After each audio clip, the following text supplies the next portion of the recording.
What's going on, everybody? Happy Monday. Hopefully, you guys enjoyed your weekend. Welcome to Nonsensical Nonsense. Tony D's here. I'm Glick. If you're not already, go ahead and check out them socials: Facebook, Instagram, Twitter, and TikTok. Don't forget you can watch us live every Monday, Wednesday, and Saturday. Our new time, 7 p.m. on YouTube and Twitch. And if you can't join us live, you can listen to us anytime, any place on Spotify and everywhere you listen to podcasts at, all at Nonsensical Nonsense of a Guest. You know the drill. Give us a follow, give us a like, and if you'd be so kind, give us a share. Happy Father's Day, everybody. I know it was yesterday, but happy Father's Day to all the dads out there that listen. Happy Juneteenth to those who celebrate it. I know a lot of people were off work today.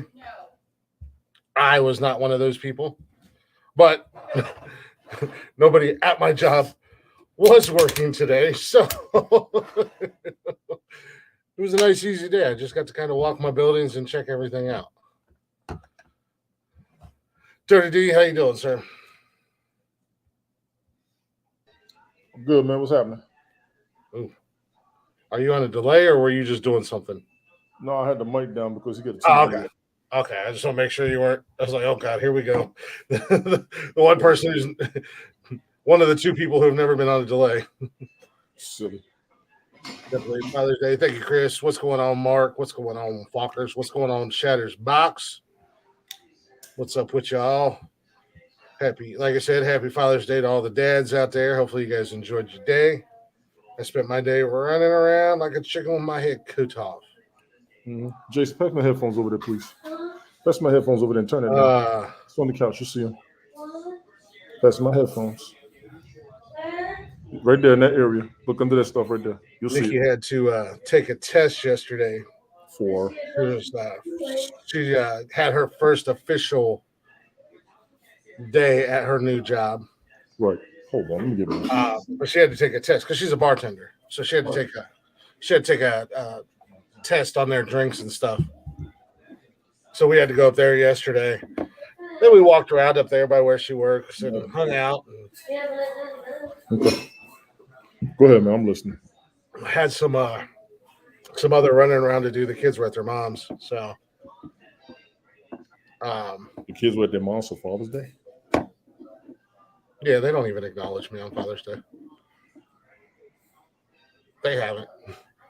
Okay. They haven't for years. Their stepdad gets more acknowledgement than I do. Jesus Christ. I'm gonna need you to change some shit up in life. You know, not the guy that provides for them and takes care of them and gives them everything they need and all that stuff. But The fun dad. yeah, I guess you could say that. Guess that's a nice way of putting Full it. of shit. They've been in pictures with you for the past month and a half. Cut that shit out. What's that? They've been in pictures with you for the past month and a half. Cut that shit out. Pictures. Nah, but plus their stepsisters are there. They don't get to see them a whole lot, so Yeah. you They got to know. hang out with the other siblings. That makes sense. So Chris, I'm not much of a camping guy, and I refuse to go camping with this guy, just for the record. Actually, actually, Chris, I love camping, and we are actually going camping in 2 weeks. We got a cabin for the 4th of July week. So actually, in 2 weeks, we might take a week off from the show because I doubt I'm going to be able to do the show. Word. Was it a father? You spent the day wishing you wasn't a father, Right. but that'll be totally up to you and Jeff if you run any shows. You guys both have access to set up the studio and create shows and stuff like Some up that. for this weekend? No, not this weekend. The week of 4th of July. Yeah, I'll see how that goes. I hear you on that. Christine, is your birthday coming up? Okay, cool. Because we leave on Monday Monday the 3rd, and we'll be back Friday. So I'll be able to do Saturday's show. I just won't be available for Monday or Wednesday, as far as I know of right now, because we check in on Monday and we check out on Friday. So Right. So just Monday and Wednesday that week. Saturday I should be good for the show. But I love camping, Chris. I think it's great. When is your birthday? What is 10 days from now? What's that, the 29th? Damn. Nikki's is the 5th. Cash's is the 11th. That's why we're going camping.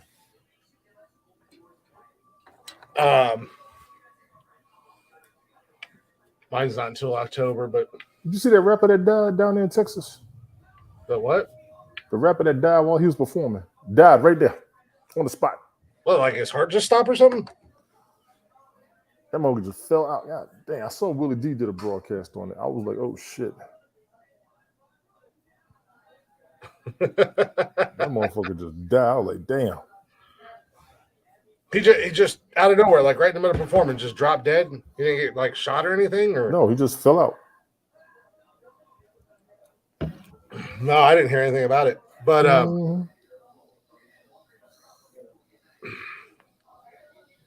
shit, I was gonna say something. I totally forgot. Yo ass. Maestro Le Duck, what's going on? Oh yeah, but no, I love I love camping. Like Chris said, it's super relaxing. It's we got a cabin. We're gonna go hiking the trails. There's caves and waterfalls. There's a pond where I think we're like right on the pond. Our cabin overlooks the pond. You can swim in the pond and everything. So I love camping, man. Tony, you go camping with me sometime. We'll go exploring. Let's go investigate this abandoned cabin, Tony. Nope. Speaking Sorry of to horror, hear that, Maestro Le Duck. Sorry to hear that, man. Speaking of horror movies, about a month or so back, Nikki and I started watching Scream because she had only seen Scream 1. Oh, God. And I had seen all of them up to the new one. I haven't seen Scream 6 yet. So we started watching them. We watched Scream 5 and Scream 6 last night. Man, that new Scream 6 movie is good. I heard it was good.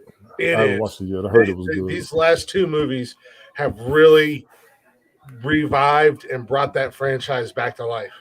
What else they going to do?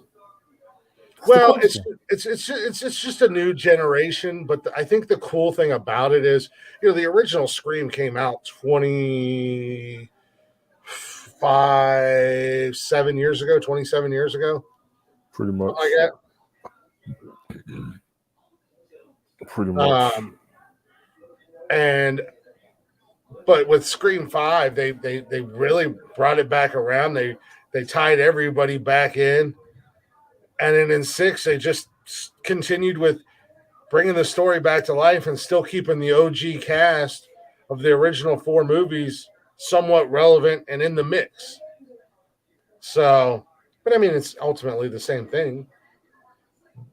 Ghostface killer killing everybody because they have a vendetta.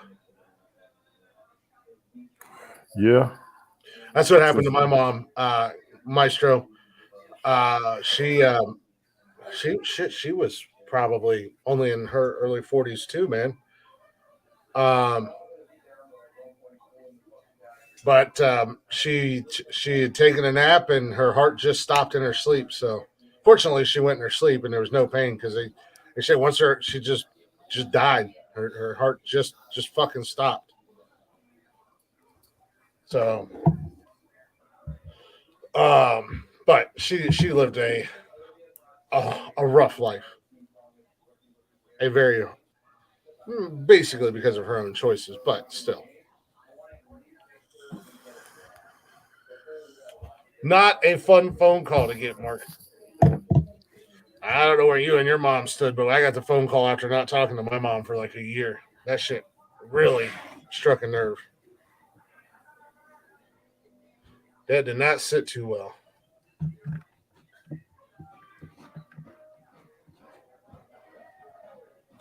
Damn. Yeah, that's wild, man. That's crazy, Mark.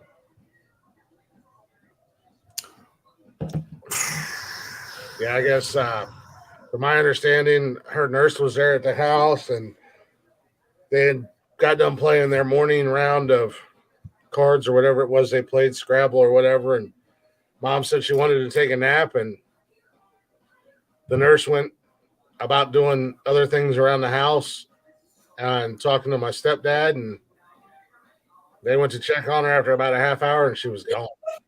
Messed up. And it was just that's what the coroner or the hospital or whatever, I don't know. They said it was just sudden heart failure, just stopped, and she was gone just as fast.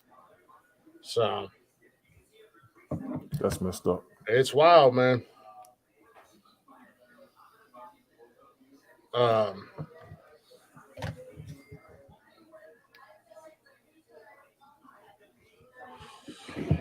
Yeah, this is true. I mean, I say that a lot. I was actually talking to another podcast the other day. Handcuffs and Headsets. It's a true crime podcast. It's hosted by a sheriff's deputy and a 911 dispatcher. And we were talking the other day because they're doing this case about the little boy who was murdered by his babysitter or some shit like that. And basically, CPS dropped the ball, like seriously dropped the ball in this situation. And we were talking about how you see all these good parents just getting screwed over by CPS. Meanwhile, the bad parents are just, yeah, well, they'll be fine. Kids are getting beat, they're getting starved and shit like that, and CPS leaves them in the house. But then you got the good parents who get their kids and shit taken away and spend years battling in and out of court and everything else. But talking to them too, they live it daily. Unfortunately, they get to see a different side of those cases than we get to see as being civilians and whatnot. Right. But pretty wild. But that's how it goes in life, man. The shithead people never quite seem to get that karma that they deserve. Unless shit people wrong me, and then I become karma. And then I get them every time. I'm like the federal marshals. I always get my man.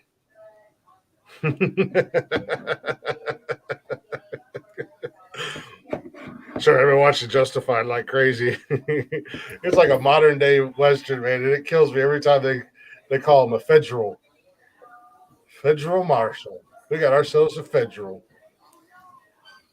Tony, I think you would like that show if you haven't watched it before, man. Everybody's trying to get me to watch it. I think you would like it. If you, I mean, you like. I think the same guy who did like Yellowstone and Sons and Mayans and all that. I think he's somehow part of it. Same network, so it makes sense.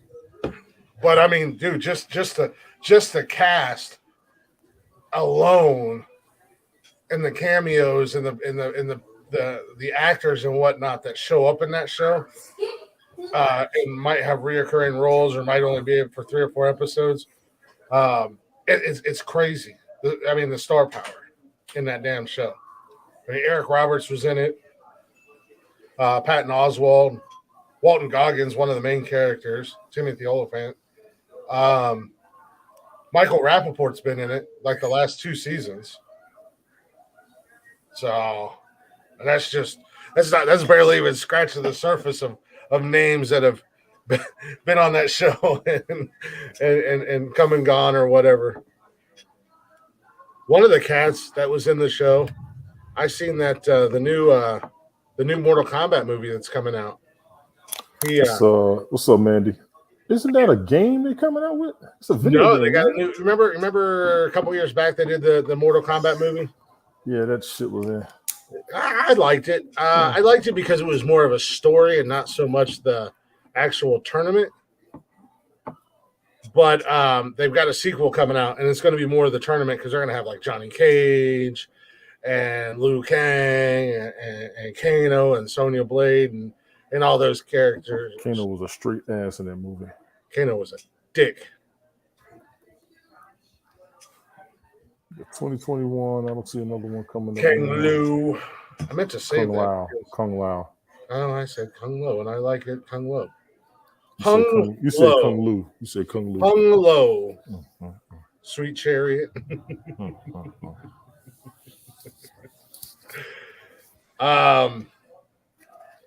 Let's see if I can pull up the caps because the guy that's playing. Carl Urban is going to be Johnny Cage. He's too old to be Johnny Cage. I think he was Johnny Cage. He's too old to be Johnny Cage. I gotta say it. He's too old to play that part. Yeah, well, is he though? He can do it, but I think he's kind of up there in age to do it. Yeah, but I mean, you got to remember in the game, though, Johnny Cage, especially in the last couple of Mortal Kombat games, I know you're not a big gamer, Johnny Cage's age because him and Sonya have a daughter. And her daughter. Mandy, I have not. What are you talking about, Mandy? Johnny Cage on a video game, I'll give him late 20s, early 30s max. Carl Urban's kind of up there. I'm not saying he can't play the part, but he's got some age. Clean him up and everything. And he'll pull it off. I just think they could find somebody younger. I don't know who. I'm thinking these young jokers out here, but I don't know. They posted something. I seen it, and they had the entire cast.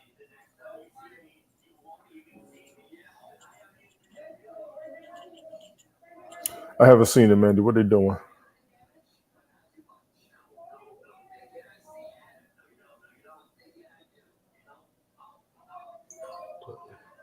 What the fuck is that?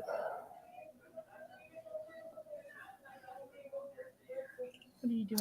They don't even have some of the rivalry games scheduled. They changed the SEC again, I think, didn't they? Oklahoma and Texas are joining the SEC in 2024, and UCLA and USC are joining the Big Ten in 2024. Mm-hmm. So that's one of the big changes. Some of the quote unquote rivalry games are going away because the same thing's happening to the Big Ten, but your big ones are going to stay. Like in the Big Ten, obviously you're going to have Michigan and Ohio State, Michigan State. I think Ohio State and Penn State. There's a Nebraska rivalry that's not going anywhere, but we also get to see the resurgence of the Nebraska USC rivalry coming to the. Thank you. So, is that going to be worth a shit? That's the question.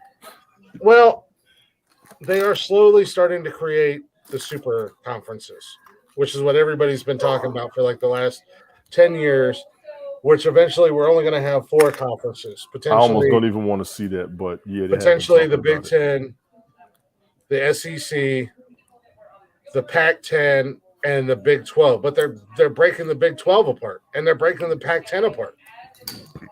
Excuse me. Mm-hmm. So you're going to have teams from the ACC that's probably going to, which happened already for the Big 10 because Rutgers and Maryland joined the Big 10, several years back. Mm-hmm. So you're going to get teams out of the SEC or the ACC that's probably going to join the SEC and the Big 10. Clemson, Florida State probably going to become part of the SEC. Mm-hmm. Virginia might become part of the Big 10. SEC. Well, Virginia might become part of the Big 10 just because of where they're located at. And they get rid of ACC, they're going to shoot themselves in the foot. Not really. I mean, because you're just getting rid of that conference, but the teams are just joining other conferences, so you're still going to have them. And it's going to affect basketball too, but you're also going to see smaller schools like Boise or Hawaii and shit like that. That probably Colorado. Mandy, LSU don't need to play them teams any damn more. LSU does not need to play them teams any damn more. Now, right now, they're kind of even. LSU was so dominant in the early 2000s. That shit was abysmal. But I think they're trying to get rid of this crap They're trying to get rid of the bias. They're trying to get rid of that bias that you emphasize all the time. Well, they're So trying we're to get gonna rid of see how that it bias, but also, they're expanding in 2024. They're expanding the playoffs to 8 games. Mhm. They want to expand it ultimately to 12 teams. Woody Page spoke on that. So y'all want more games, but y'all forgot these are college kids. well, it's not so much more games. It's just all these bowl games, just like they've already done, they're going to get turned into playoff games. Which, okay, they still get money for it. Yeah, you're still getting money for them. Even in the playoffs right now, it's still, and I don't know the exact bowl games that they use. I'm just using for instance. It's still the Tostitos Bowl. It's still the Citrus Bowl, but it's the playoffs. It's the playoffs for the championship game. So you're still getting that bowl game. You're still getting that bowl money. Yeah, they should all get a bowl game. I agree with the bowl games and all of them having so they're a shot. Gonna just, yeah, I agree with that. And that's what they're talking about with the 8 seed. They're just changing some of these bowl games into playoff games. Mm-hmm. So you're going to have the Rose Bowl will probably be a playoff game. Might be a second round playoff game because it's one of the big. Say it again. Because that's where the money's at. Yeah, everybody wants to be SEC because they know that they're in bed with the ESPN and they know that they can have 6 losses on their schedule and still get into the playoffs. Dude. The SEC has been an overrated joke Not you. years. Not you. 9-3 Alabama versus 9-3 LSU. Luke's still complaining about the SEC having the juice and the Big Ten don't have enough. I'm just saying in general. I'm not even talking about the Big Ten. I'm talking about in general. Because we've seen that championship game, 9-3 LSU versus 9-3 Alabama in the championship game, and a lot of other teams and a lot of other conferences that played had a much better record. Don't open that bottle unless you're gonna finish it tonight. For the championship. When it was all just voted upon and it was just one championship game. SEC is an overrated joke. They're not a powerhouse by no means. Big Ten isn't either. But the Big Ten has a winning record over the SEC. Pac-10 isn't a powerhouse anymore. The Big 12 has a winning record over the SEC. How about championships? How about championships? Again, when you're handed championships year after year, they don't really. Y'all got handed championships because y'all can't win one until they give you one. No, we got to earn them.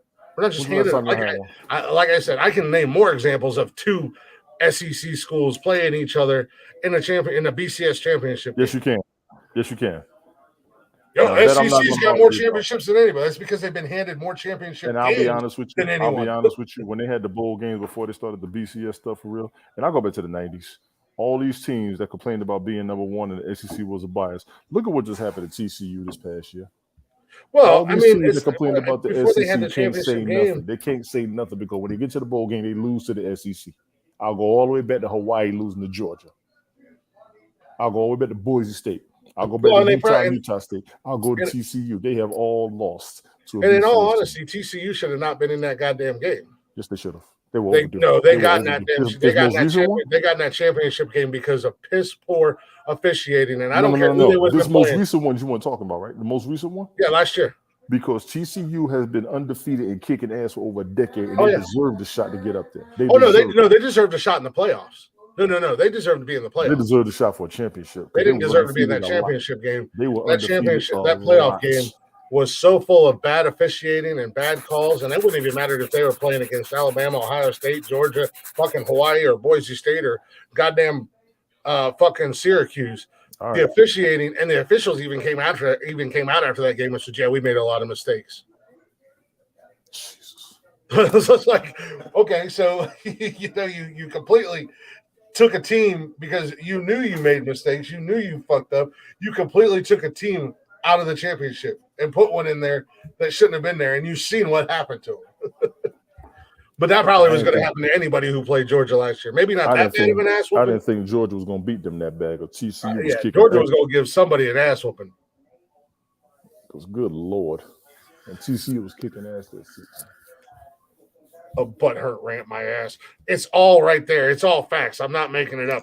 It's cold, hard facts. And I know a lot of people, especially in 2023, they don't like facts because facts, they hurt their feelings. And we base stuff. You don't like facts that they ain't in your favor. We've given you plenty of facts. You were like, that's bullshit. I just I gave you fact one. checked you, and I found out that it was bullshit. Okay, I just gave you one. All these teams that complain about the SEC have been losing to the SEC for decades. But who's That's why losing to the everybody's SEC? joining the SEC. Go find a bunch of bowl games Who's and losing to watch the them. SEC? Half of these teams out there. Clemson's been one team that beat them. Ohio State's been one team that beat them. Outside of that, national championship wise, SEC's been kicking everybody's ass, and they ain't even so much about sucking up. Okay, that's a good one. I'm gonna give you that one, Helen. That's pretty good. That's pretty good. That was pretty good. That was pretty good. SEC's been kicking people, and I'm gonna tell you like something. I wasn't SEC at in first. in I the wasn't. last decade, here you go. Go. In the last decade, Mm-hmm. Alabama's 6-4. Arkansas's 3-3. In what bowl games? What up, G's? Oh, these are bowl games. Bowl, yeah, not just championships, just bowl games entirely. I got you. Yeah, these are just bowl games. And I'm gonna rattle off the SEC. Auburn's 5-3. Florida's 7-2, which is surprising because they've been really bad the last couple of years. They in bowl games, not national championships. Like you said, so they'll win a bowl game. Yeah, they just won't win a national championship. But People don't. they're also SEC showing don't their count as a last. national They're also showing their last bowl game was 2014. Hold on, championship bowl game. Hold on a second. That's their last championship run. No, these are bowl games, but I'm looking to see when this damn thing came out because That is not their last bowl game. Can't be. no, I know it's not. I want the actual last decade that came out in 2016. They were 7-5 this year. Right.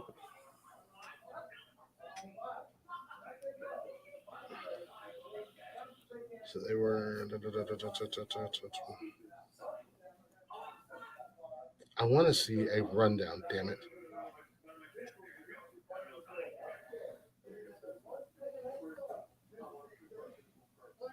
SEC bowl record. Keep giving me this fucking bullshit that ends in 2015. Past 5 years, that ends in 2013, 14. Sorry.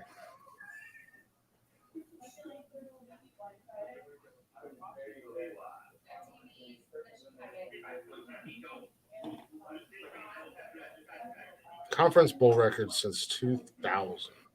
I got 98, 99. Yeah, but when does it go up to?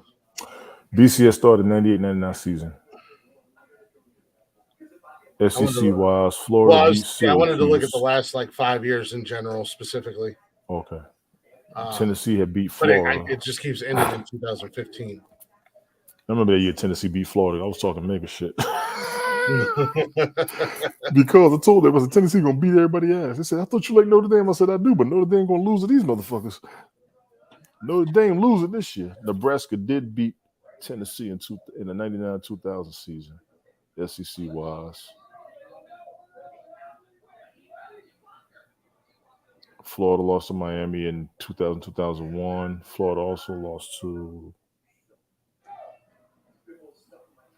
Oh, no, Florida State lost to Oklahoma 2000-2001. Florida beat Maryland 2001-2002 season. These are just SEC teams. I'm looking at, okay, they're just going with the top 4 bowl games then. All right, here we go. Georgia beat Florida State 2002-2003. When did the BCS come into? 98-99. LSU beat up on Oklahoma 2003-2004. Auburn beat Virginia Tech 04-05. Yeah, they got robbed that year, I believe it was. No, they became national champions that year. The 05-06 season, I think it was, they got robbed.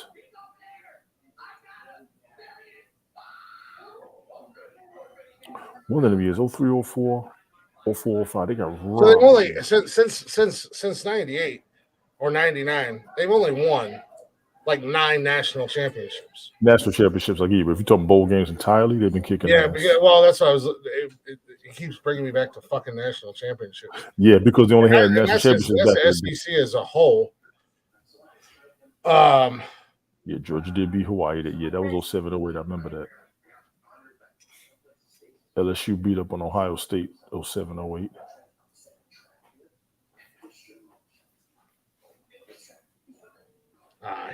is that what I wanted? Save your headache because you're killing me. Here you go. On the screen. Florida beat Oklahoma 08-09. Alabama lost to Utah. Sugar Bowl 08-09.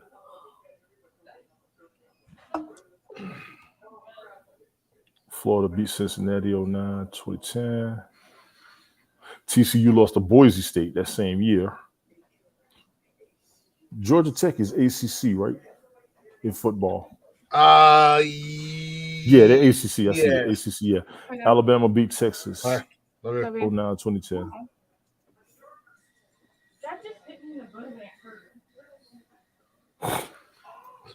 Okay. TCU beat Wisconsin. 2010, 2011. Ohio State beat Arkansas. That was a good year for you.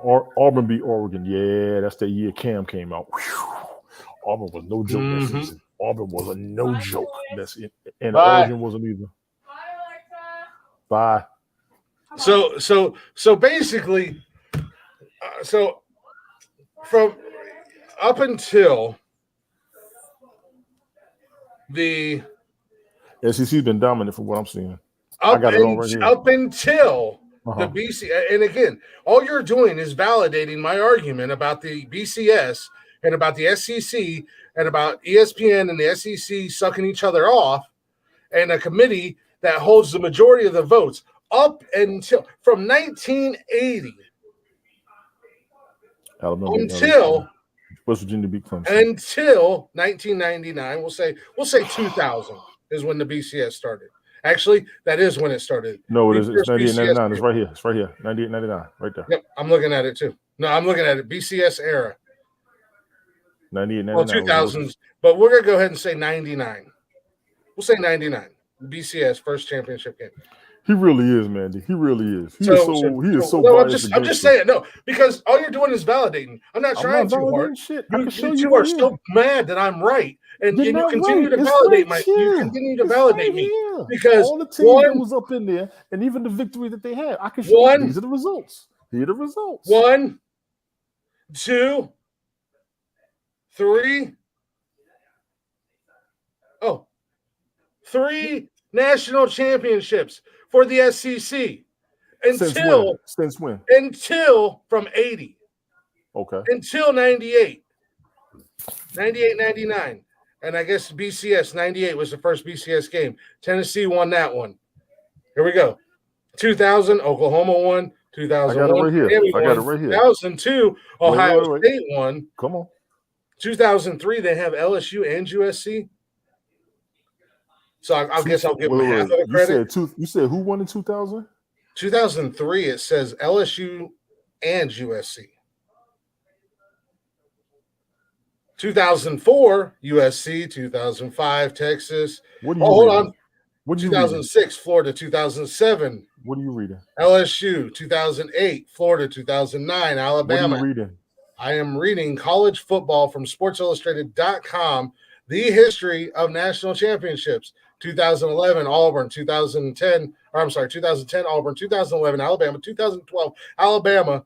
2013, Florida State. They were nasty. That was old boy that can't play for shit in the NFL and was stealing crab legs. 2014, Ohio State. Alabama, Clemson, LSU, Georgia. I'm going to leave this up here for everybody. Y'all can pause it afterwards. So, in the last 2 years that there have been playoffs, and the playoffs are a fucking joke, if you ask, up till last year. Oh my! The first year of the playoffs was a joke because, and I said this, I'll continue to say this: if you have a 4-team playoff, if you win your conference and you're in one of the quote unquote top tiers, you should automatically get a bid. You should automatically be in the playoffs. So since before the BCS, before there was a committee to vote teams in to play. The SEC wasn't in there like that. I'll give you that. The SEC was not in there. I'll give you that. Then all of a sudden there's a committee, majority votes held by ESPN, SEC in bed with each other. Well-known fact, except to SEC fans who are in denial. So they clearly voted for Biden the way they act.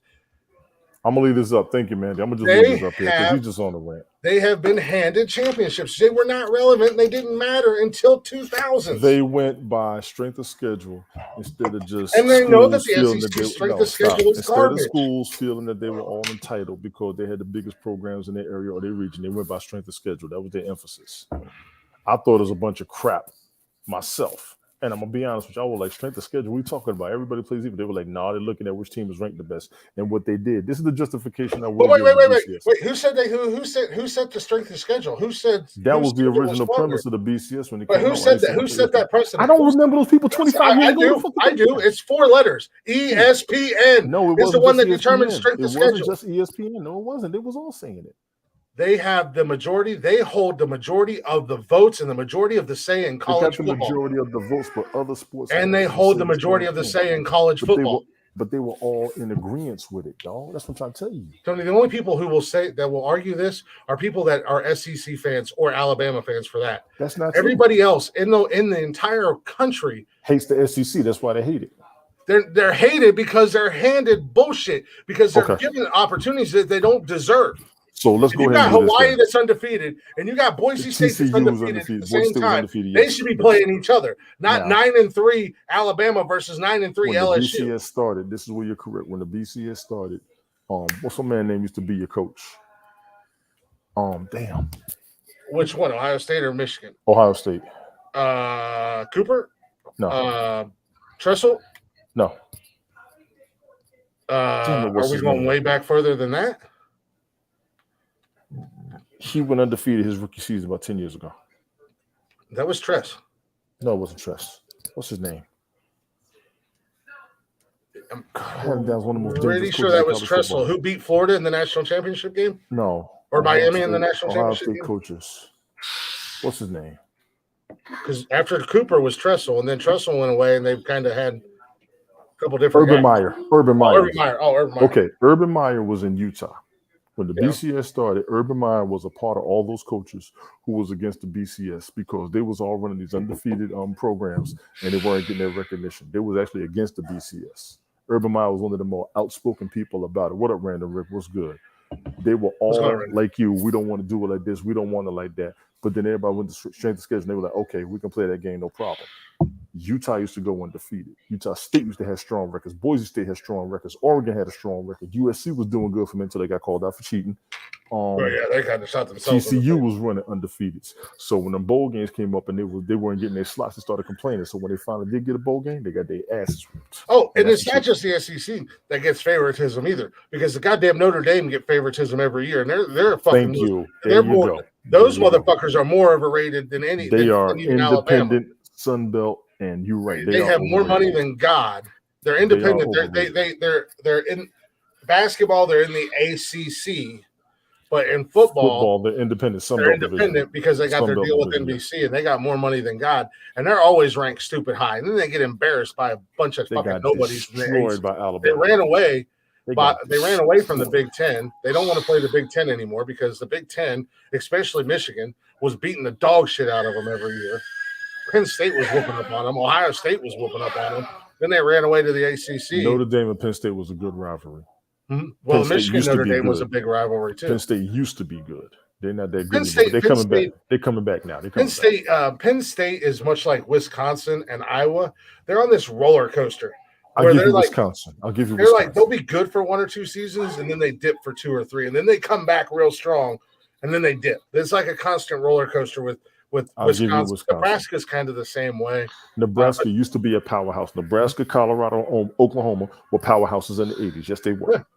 Now, Oklahoma's trying to get in there, but then Oklahoma started having their fucking problems. And Oklahoma plays some tough-ass football. Let's not shit on Oklahoma ever. I can't. Well, the Big 12, it's tough football down there in the Big 12.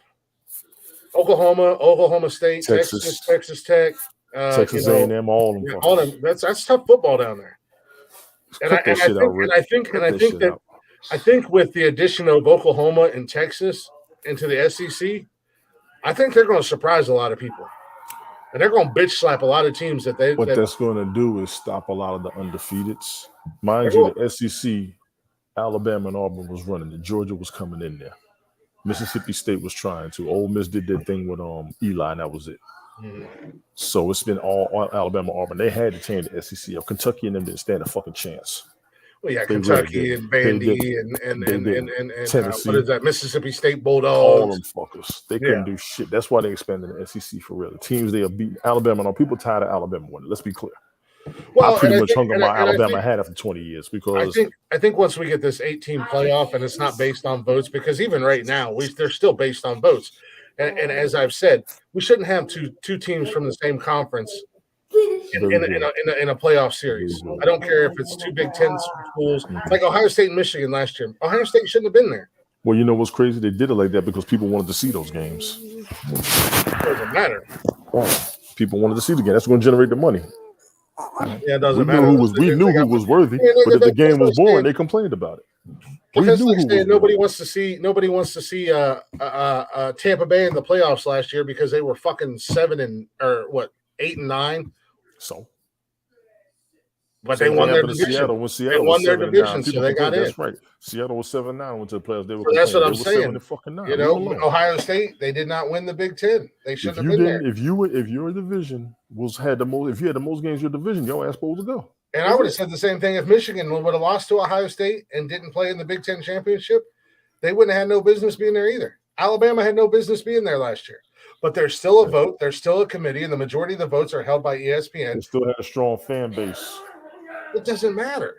This is the other thing I'm going to say. The BCS is also based on cumulative points earned ever since it started. I can give them that because they count every game and every time you win and every time you lose and who they lost to. That's the strength of schedule emphasis that they get. I will give them that. Well, and I feel like Alabama's strength of schedule should really take a major hit because they take a bye week late in Auburn the season fans every will tell year, you the same and then they thing come about back. their schedule. And they come back after Auburn a fans bye swear week, SEC play is the strongest schedule over for the second to last game of the season. Auburn fans say the same thing. I already know. Yeah, they like get over it. They said Alabama don't really play nobody. I said, who the hell Auburn play? They said they play ranked teams. Yeah, but them teams ain't shit. Mm-hmm. They run around Georgia, Tennessee, Florida. But if you're going to say strength of schedule, you got to give credence to teams that are ranked. Well, how are they getting ranked? They're being ranked cumulatively from its inception.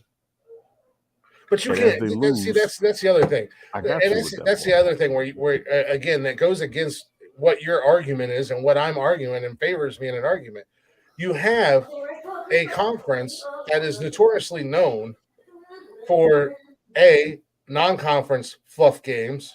B, you have teams in your conference fluff games. Alabama got conference fluff games. SEC got conference fluff games. That's what I'm saying. You have teams in your conference that is known fluffs. Like every conference has fluffs.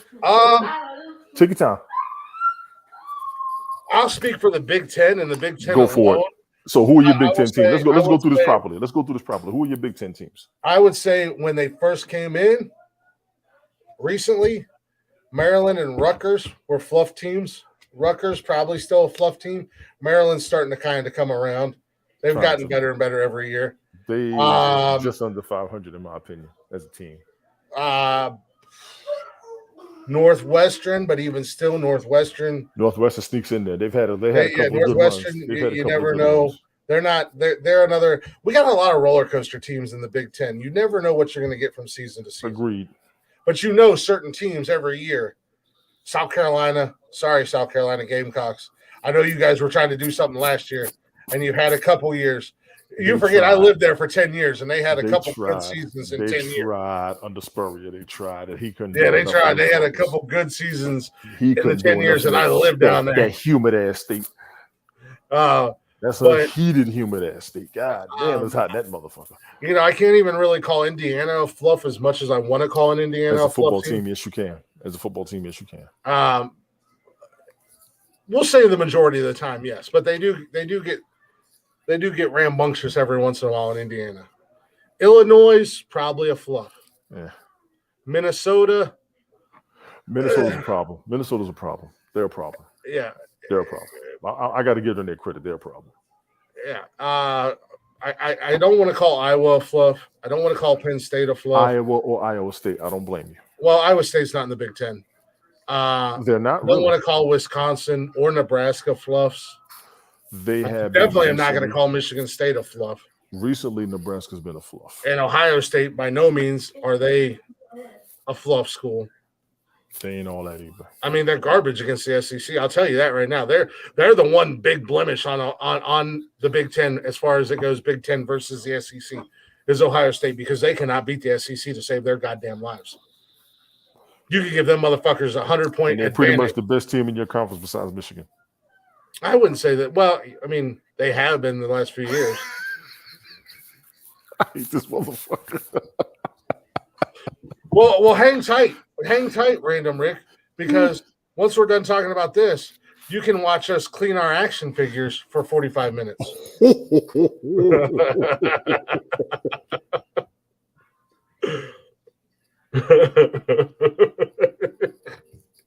How's that for a fluff? Oh, shit. God damn.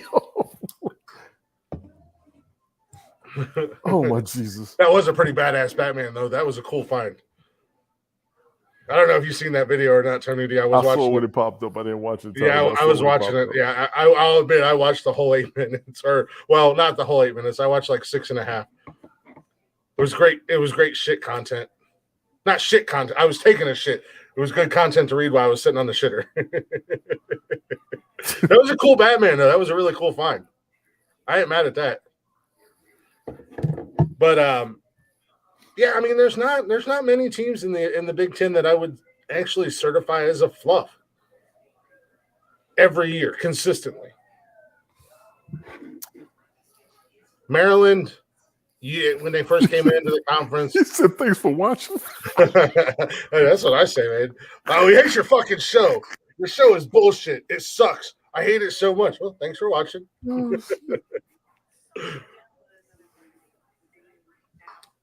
Oh my God. But I mean, the same thing could be said about the SEC. I'm not saying that the SEC is a weak conference by no means. I mean, obviously with LSU and Georgia and Two teams are carrying that SEC. Actually, three now: Alabama, Auburn, and Georgia. Well, I mean, and they kind of fluctuate. They bounce around a lot, though. You know, Alabama's kind of like the Ohio State of the SEC. They hang tight to that top spot. Yeah. But then Georgia, LSU, Florida,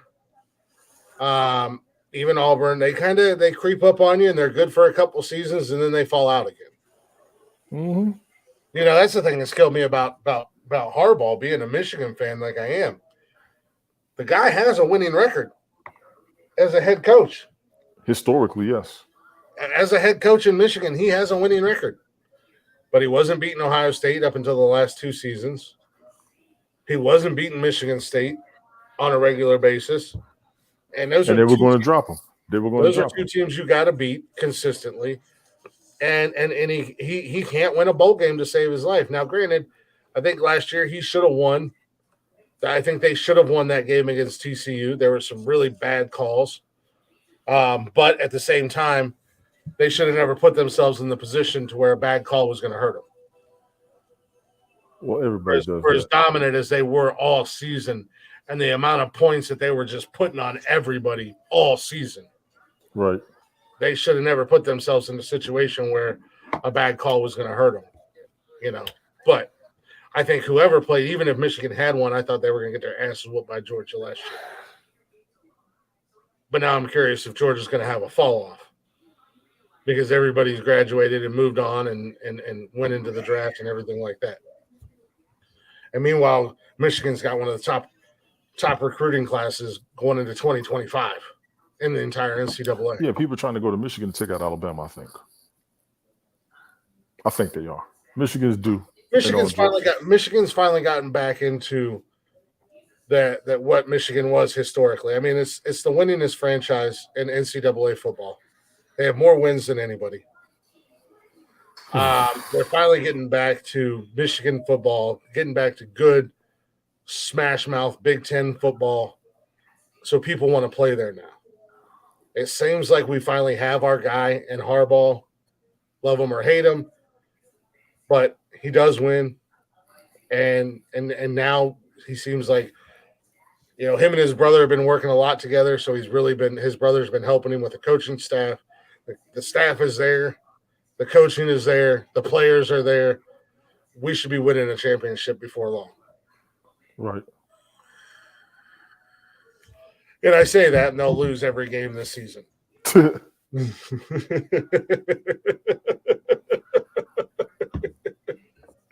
then everybody will say, Glick, what the fuck do you know about college football? And I'll say, absolutely nothing, apparently. Absolutely not a goddamn thing, apparently. I am a fucking moron. Anywho. Speaking of football, I'm ready for the NFL season to start.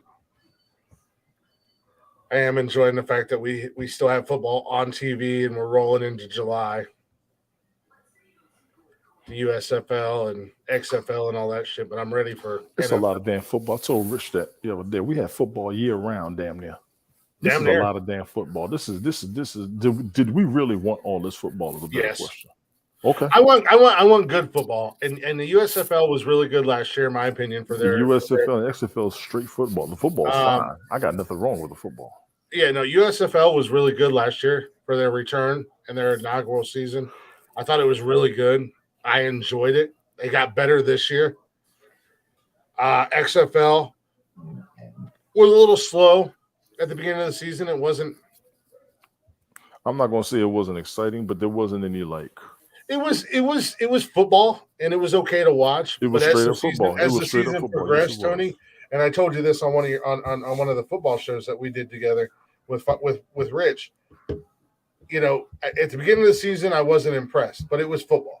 But as we started to progress through the season, it got better and better, all the way up to their championship game. Their championship game this year was amazing. I loved it.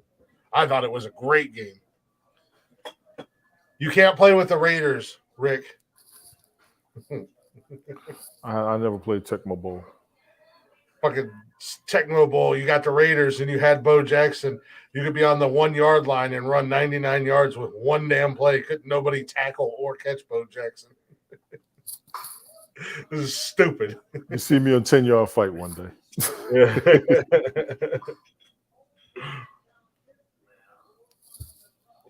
It was, I think it was like a halfback sweep or something like that.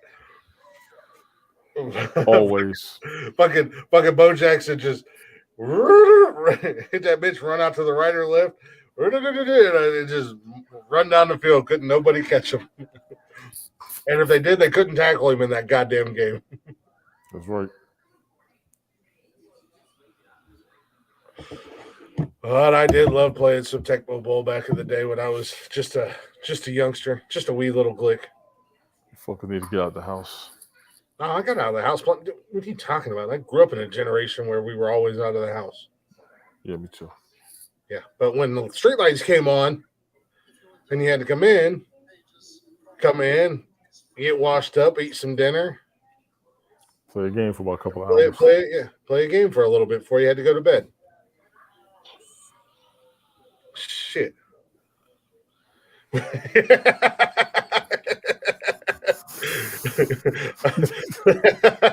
I don't think I was ever one hobbit tall, though. Just one hobbit. Not you. How you feel? I don't think I was ever just one hobbit tall. Unfortunately, I was as tall as I am right now at 12 years old. That's not good. Well, the doc projected me to be like 6'9", 6'10", or whatever with the way I was growing. But then I was also allergic to poison ivy. So I had to get shots and stuff at the beginning of spring and whatnot. And they said that might have stunted my growth. He calls you a freak show. Hey man, you ain't lying. When you're a 12-year-old dude and when you're bigger than most grown-ass men, yeah. I was about as tall as most grown-ass men. Yeah. I really was. That shit almost killed me like 3 times. Poison, yeah, everybody's allergic to it. You're right. No, I was allergic to it. Like, you know, I wound up in the hospital several times when I was younger because it got like all in my face and in my mouth and shit. Stay your ass out the woods. It didn't even matter, dude. Like, it could be in the air. If somebody it was in the air, that's bad. Yes. Yeah, you know. But I used to have to get it's 3 shots. It was there was like some kind of medicine. One was basically a straight steroid, and the other one was a steroid with another medicine in it or whatever. And I think now that I've gotten older, uh, that allergy is gone, or that allergic reaction. The allergic reaction to it is gone. Yes. That, or I'm just older and I know better than I stay away from it better than I did when I was a kid. This motherfucker said COVID Ivy. I got long COVID Ivy effects. It's a damn shame. But yeah, I was a monster when I was younger. When I was about 12, 13 years old. It's a damn shame. Now I'm just a Sasquatch. Just wandering along, Sasquatching my way through life. Sasquatch, they say.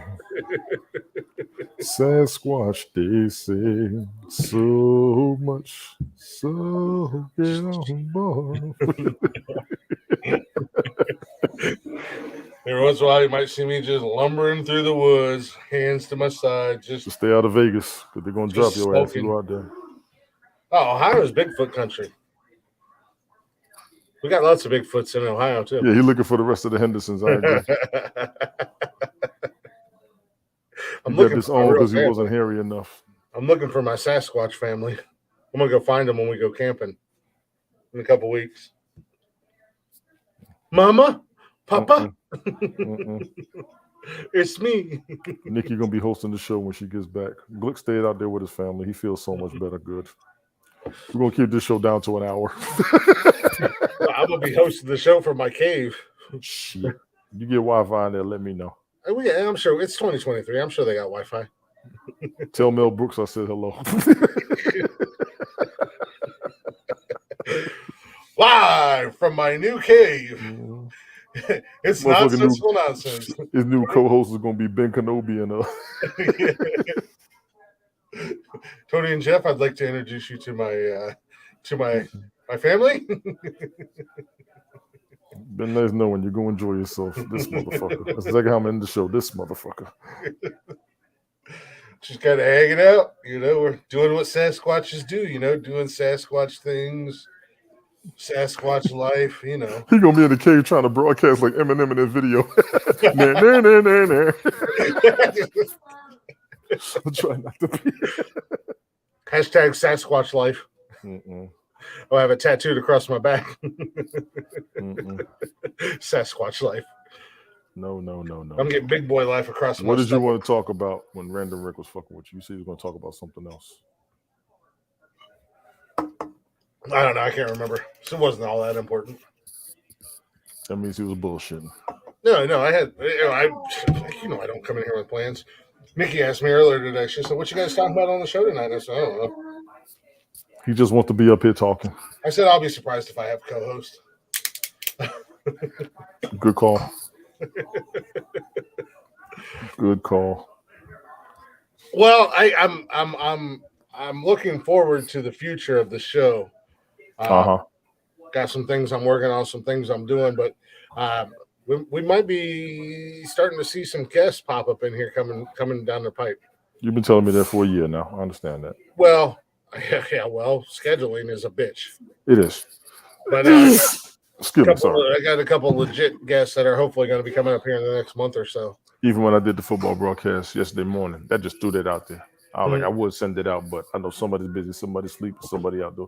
I'll just do my thing. I seen it come up, and I was like, shit, because Nikki and I were already out. We literally we woke up yesterday morning, got up, got ready, and was out the door.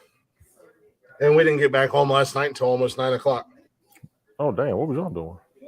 That's what I said. She had to take her test for her show, for work. She had to take her bartender test, to make sure she knows. Was it a tips class? No. Thank you, Random Rick. It's it was for the restaurant itself, because they have like a bunch of their own specialty house drinks that they make. Yes. So she had to know how to make them, ingredients, how much you put of what. So she had to go take that test so she could be actually on the schedule. Until And I not said work on my time. so she actually had her first day today. She was like, it was way busier than I thought it was. I was like, well, considering where you are, you might as well get used to it because she's in a very popular location, a very popular area. That'll In be your busy. city? What's that? In your city? No, it's out by Columbus. So she's by one of the major cities. Gotcha. Yeah. It's a major shopping area where she works at. Like there's a big mall and stuff like that. So it's a major shopping area, and it's a very rich area. So Oh yeah, they gonna be there. yeah. Yeah. So I mean, yesterday. I mean, it was Sunday, but yesterday because we were walking around after she got done, we ate there, and after she got done taking her test, we ate and had lunch, and then we walked around the area, show her the different shops and everything like that. And when we was coming through, getting ready to leave, that restaurant was packed out, man. Even their patio was packed. You said yesterday? Yeah, yesterday. Yeah, because today was a holiday. That's why. Yeah, well, wasn't So all she that. can It's not, expect to be it was a busy holiday, on but it's not that.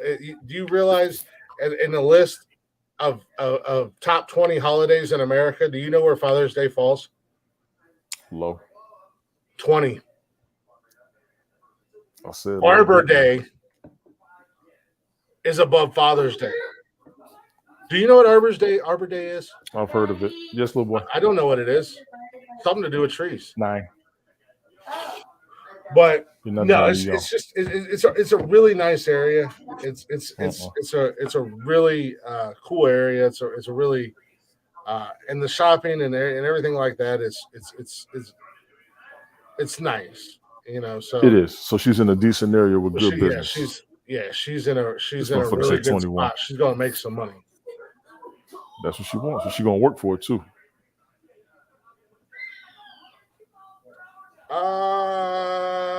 Let's Yeah, let's she's go gonna ahead work and for it.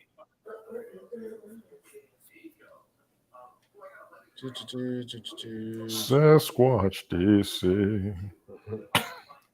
Sasquatch, they say. Why would it be 21 in the list of 20? So get on Top 20 board. most celebrated holidays in America. 4th of July, Christmas, Thanksgiving, New Year's, Hold on. Let me get the Memorial list up Day, here. All right. Labor Day. Actually, this is holy shit. This isn't even the top 20. This is the most celebrated holidays in the U.S. Go. Damn it. Sasquatch, they say so much. So get on board.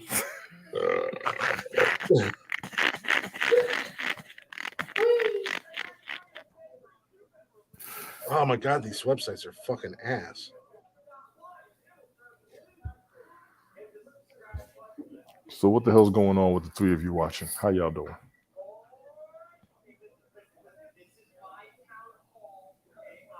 I'm doing my weekly cleanup of my TikTokers. Not you. I'm sorry I talk so much. No, you're okay. You let me know you're still alive and nothing's wrong. I'm just saying. Ah!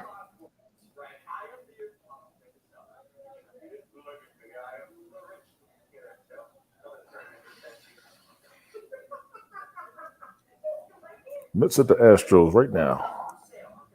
Fuck the Astros. Yeah, Brian. Hey Brian, how you like that sweep? How you like that 3-game sweep? Let's go, Reds. Got in that ass 1, 2, 3 days in a row. Are they even worth a damn this season? Who? The Reds or the Astros? Well, the Reds are on an 8-game winning streak. I can't find that goddamn list. I actually had it. Now I can't find it again. Anywho, oh, and the Reds are actually currently leading the Rockies. Houston is in third place in the American League West. Mm-hmm. And Cincinnati, let's go, baby. just a couple weeks ago, my Cincinnati Reds were at the bottom of the barrel in the National League Central Division. Right. They have now climbed all the way up to second place, a half game behind Milwaukee. I think you need to worry about the Brewers in baseball. They are I've been 8 saying that for a while, but the Brewers are no joke. They're gonna get in there sooner or later. in the last 10 games, and they only have 9 games listed here. In the last 9 games the Reds have played, they're 8-1. And they've won the last 8 in a row. Jesus. So, right now, Houston is in 4th place in the wild card for the playoffs. It's too damn early for that shit. I know it's too early. Yeah, I don't want to hear that way before too the early. All-Star We haven't even got to the All-Star break. But Cincinnati's in 5th place. So yeah, Houston's a good team. To answer your question, Well, they're former champions. They're recent champions. All jokes aside, I don't know what their roster looking like. The Mets having problems, but this is what they do in the beginning of the season. So I don't even worry about it yet.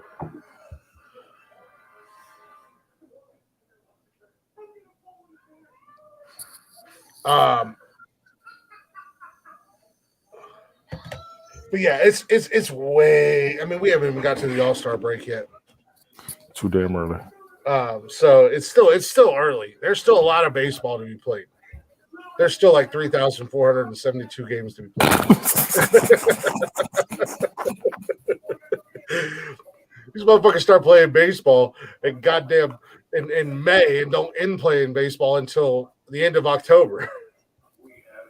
Jesus. I mean, hold on a second. Let's see. They go through till November, don't they? Shit. I think it might be maybe the beginning of November. Yeah, because the playoffs don't even start until October. Mm-hmm. So that's a lot of damn baseball. We got some long ass sports, boy. Football and baseball take for damn ever. Oh shit! I stand corrected, Tony D. Go. The regular season starts in April. Baseball. The Reds opening day was April 1st. Yeah, that makes sense. Their last game of the season is October 1st. That's 6 goddamn months of baseball. Well, baseball, yeah, it's been like that. Yeah. It's been like that. And they've already played 72 games. So they're about a third of the way through the season already. Yeah. Good. And it's June. Mm-hmm. Yeah. 6 months. And you're talking about almost a whole damn year of football from 4 different. 3. Well, you got 4 if you count college. I don't, as far as the professional level, but I'll give you that because college and pros they coincide. Well, I mean, you got to figure XFL and even USFL. There's some college teams out there that could match up with those guys. I don't know about that. I would be willing to put money on the fact that an SEC or an Alabama, a Georgia, an Ohio State, or Michigan could match up easily with anybody in the XFL. Well, them some big boys. You also got some experienced boys. So I'm just saying. Now, USFL might be a little bit more entertaining of a game, but I would think that any one of those 4, maybe even throw Clemson in there if you want to feel froggy. I don't. Texas, Oklahoma, they can match up with XFL teams. Oklahoma, maybe. Oklahoma, Alabama, West Virginia, Pittsburgh, Boston College. I'll give you that. Did you say West Virginia, Pittsburgh could match up? Tough ass defenses. They got a history. You gonna tell me West Virginia, Pittsburgh, but Michigan and Ohio State and Texas couldn't? I didn't count them out. I didn't count them all the way out. Well, Michigan, no. Michigan, no. Yeah. You know how I know you don't watch any other college football other than I can't watch all the damn games in your area. No. I don't even watch college football that much anymore. Dude, you can watch any game you want, man. The college football is on CBS, NBC. I don't watch college football that much. I used to watch a lot. ESPN. When I used to gamble, I used to watch it. But I was at a job where we had all the games on. When I worked I at the track, watched the shit out they of had college. all those games on, so I could just switch screens all day. I really could, but I'm not coming home changing the channel. I can't. Saturday and Sunday is football days. I'll spend all damn day if I can watching football. I used to do that. I stopped. And don't let Michigan fuck around and have a night game on Saturday night, because guess who's got it put on his phone while we're doing the show? Don't bother me. It's crazy. I used to watch Alabama games until I got tired. They really got to a point where I knew they were going to win. I used to start my season. Did they win this game? Okay, I'm going back to sleep. If they lost, I might wake up for the next game. They beat everybody's ass. They don't play anybody. Okay. I mean, I'll never forget when Nick Saban had an open. They had an open. They're gonna play any team in the country the first game of the season. Any team, we'll come to you. They ain't doing that shit. No, he did it already. He put that open invite out. They ain't doing that. Yeah, and they didn't sign any team that they signed teams that they knew they were going to win against. Like I said, once they get this playoff system and all the bugs and stuff worked out, we're going to start to see the fall off of the SEC again. You're going to see the fall off of the SEC because of how long their reign was. No, because they're not going to have somebody in their back pocket that's going to put them in games. You just can't stop that shit. God damn. People got to beat them. Okay, y'all beat them then. Beat the SEC. Go ahead, everybody beat the SEC. They will. Please prove Glick Lord. Please prove they will. Will you all please beat the SEC? They're still going to get sprinkled in. They're going to get in there. Hawaii couldn't do it. Boise State couldn't do it. Those are your top teams. Michigan can't even get up there to do it. Come on, y'all. They won't put Michigan against the SEC. They have a winning record against the SEC. We'll just wait. We'll just wait and see. Bowl and regular season, they have a winning record. We will just wait and see, because this dude cannot stop. You know it's true. It ain't true. You know that's why you fight. It ain't so true. hard. It ain't about the back pocket. It is. That's why you fight so hard. I'm not fighting. You know it's true. You can't stand to be wrong. No, you can't stand to be wrong. I'll be wrong. I'll admit when I'm wrong. Now you know better. You can't stand to be wrong. You know I'll admit when I'm wrong. But when I'm right, God damn it, I'm right, and I'll fight you. Oh God. Y'all motherfuckers. I seem to remember a discussion about you fighting with somebody about location of her own damn country. That was over a year and a half ago. Get some new shit. But still, you did it. Get some new shit. You wasn't even there when it happened. No, I wasn't. I wish I would have been, because I would have been dying. It's funny as fuck now. If I'd have been there to see it in person, I would have been rolling. That would have been all right. And I was actually good. I'm like, ain't no way. I looked at us. Okay, you're right. And I told her she was right. Don't worry, Tony. Jeff and I have had these conversations, and Jeff has been adamant and just on his pedestal, ready to freaking go to war and die on a hill on something. And then I say, here, look at this. And even after he sees the proof in the pudding, he's like, nope, it's not what it is. Just take the L. It's okay to take an L. Taking plenty. Take an L. It's okay. You'll be fine. You'll be fine. What's going on in your world over there, man? Nothing. I've been chilling all weekend with Jason. We went to the park today. Came back. It was storming a little bit. So I came home, brought him Taco Bell. So he's chilling over there now. I had a real bad headache yesterday. He was helping me out with it. My head was killing me. Taco Bell go catch up with him in a little bit. Nah, I got him steak and chicken. I ain't give him just regular beef. That's the difference. Okay. Yeah, I get steak and chicken. Yeah, see, that's the problem. He said, I want a crunchy taco and I want a soft taco. I said, you want beef, you want steak, you want chicken? I'm gonna get you a beef and chicken. I'm gonna get you a steak and chicken, because you get that beef. Because I always get like I'll get something with steak or chicken in it. But man, I can't help myself with them big old the beefy cheese burritos that's on their little value menu. Chalupas. Those were the shit. Yeah, I'll give me a meal. Yeah, I'll give me a meal that's steak or chicken, whatever. But then I always get on their crave menu and get that beefy cheese burrito or whatever it is. Man, it's so good. It's worth it. It's worth it. I get steak or chicken quesadilla or them nacho cheese chalupas. I miss those nachos. That's what Taco Bell used to be with, those nacho cheese chalupas. They used to have shrimp tacos. Taco Bell had them for a little bit.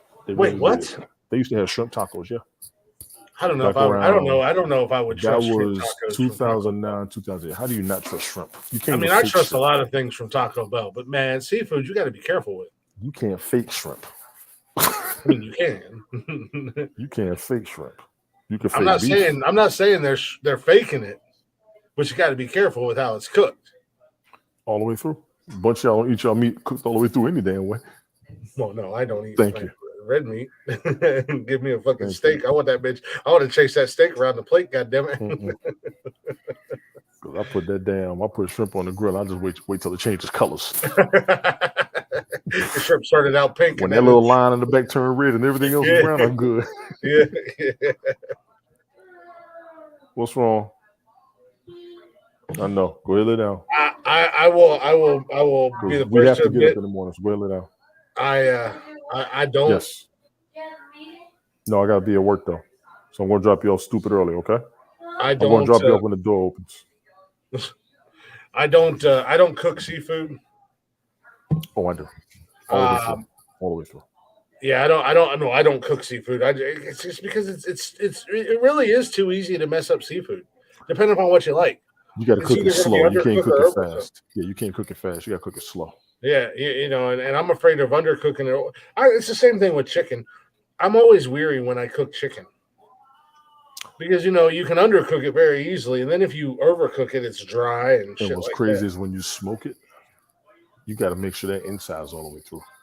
Well, that's what you get your meat thermometer for. We had a guy at work. He smoked some chicken and brought it in. I had to shake his hand because he cooked that man. Everybody like, he ain't cook it all the way through. I said, yes, he did. They said, there's a little bit of red. I said, yeah, but the red, you can see where it was already leaving. Mm-hmm. So you pork, do it the same thing with pork. Like absolutely with pork. Throw that motherfucker on the grill. Stop it. I've been smoking pork chops lately. Good. And Nikki loves them. Nikki's like, I don't typically like pork chops, but goddamn, these are the best pork chops I've ever had. That would be my request if I ever met up. If you want to cook a smoked pork chop, go for it. Absolutely. Go for it. Smoked or grilled. I cook mine and it's all good, but pork I'm always gonna be suspicious about because they're fucking worms. Before I got the grill, before Nikki got me the grill, I cooked mine one of two ways. I either threw them in the oven and baked them. You season them up real good and bake them in the oven. Yeah. That's some good shit. Yeah. or I'd put them. I'd cook them on the stove in a skillet, but I put the lid over the skillet. Cooks faster, yes. And they cook faster, and they cook all the way through right now, and they hold all that good juice in there, man. But you still want to drain that motherfucker, trust me. Yeah, all that good. But when you're smoking the pork chops, they're very deceiving because even though they're at their in core temperature or interior temperature, whatever you want to call it, yes, they still look jello-y. You know what I mean? When a pork chop's not cooked all the way, it's kind of. That's why I cook mine all the way. Well, they're cooked all the way, but when they're smoked, they come off different. And I'm like, oh, should I take them off? Because your meat isn't tough. You want to let it. You almost want it to dry out, almost. Yeah, but they come off, and when they come off, even when once they're ready to come off the bone, they good. That's what you want. Yeah, even we get boneless pork chops. Well then yeah, that's why you can't tell. Now I will put them in the air fryer. I have thought about that, but I haven't tried that because Nikki bought an air fryer like as soon as she moved in here.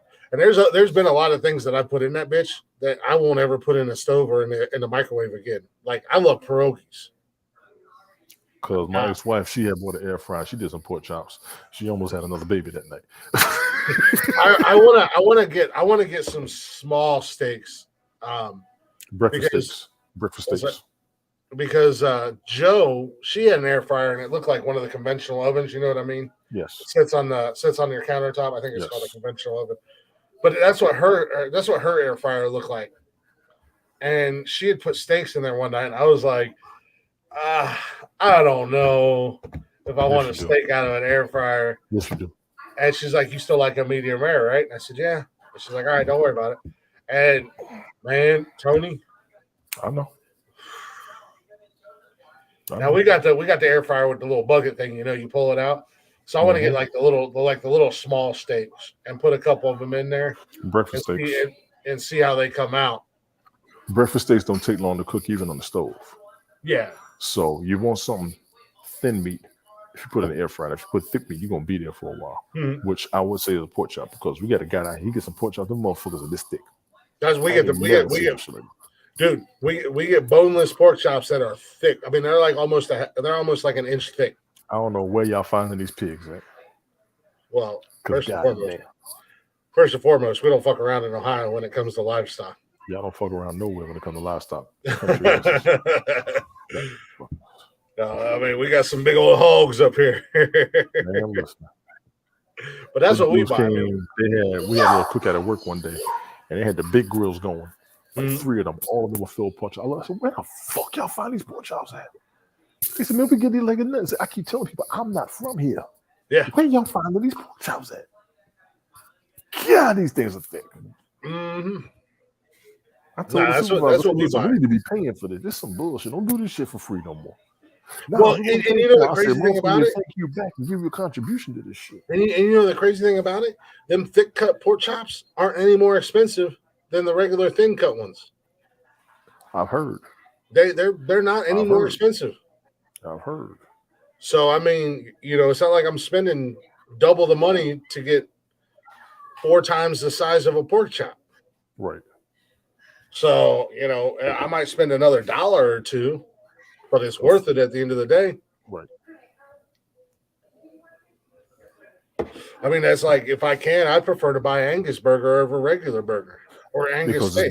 it's better quality meat. Now, Angus steaks are a lot more expensive than regular steak, but you can get Angus burgers for about the same price as regular burgers. That is better quality meat. That's all it is too. And my uncle used to have an Angus farm. That is better quality meat. You talk about fresh. Big pork chops. That's why you put them on the smoke or the grill. Let that shit drip the fuck on out. Random Rick, you are swine flu. That's why you put them up there and drip them on out. Not even being an ass. I'm serious. Don't you have a Batman doll to be cleaning or something?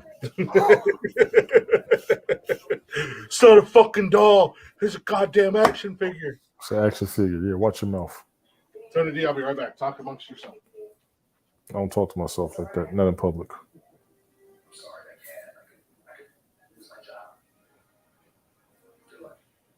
So how the hell is everybody?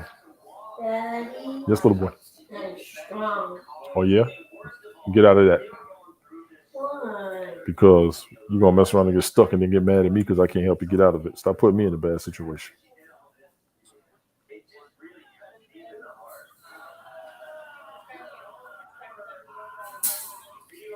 Yeah, all right. Walking in with his car saying, hey, text me when you get home. Oh, okay. Nice. 1,000. This motherfucker went to get more beer. Ain't that a bitch?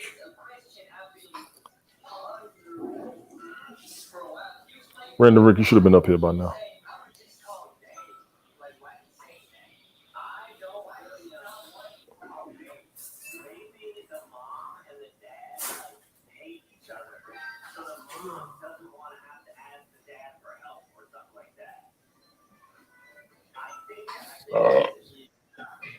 You done over there with that craziness yet? Radio silence. Who's that? I didn't see who that was. What? Oh, shit, I didn't get it. I'm sorry. I got it.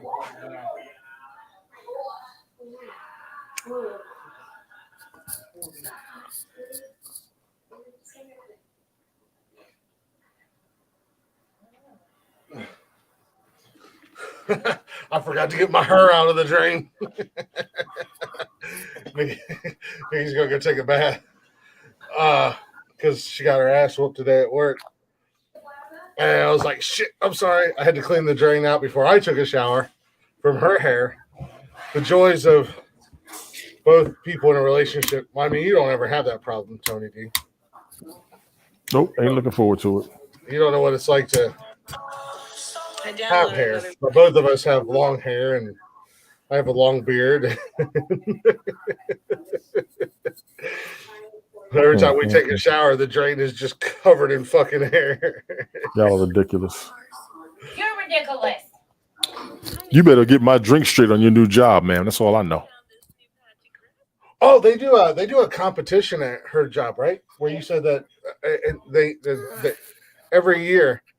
No, every season. Oh, every season. I'm sorry, but they do a competition among the bartenders, and whoever creates the best drink wins. And what else is it? It goes on the menu or something. It's the featured drink for the season. It's the featured drink for the season. So I told her, I said, you need to get on this nonsensical nonsense drink, and it's just gonna be called nonsensical nonsense. That way, people can get it in their eye holes and their ear holes.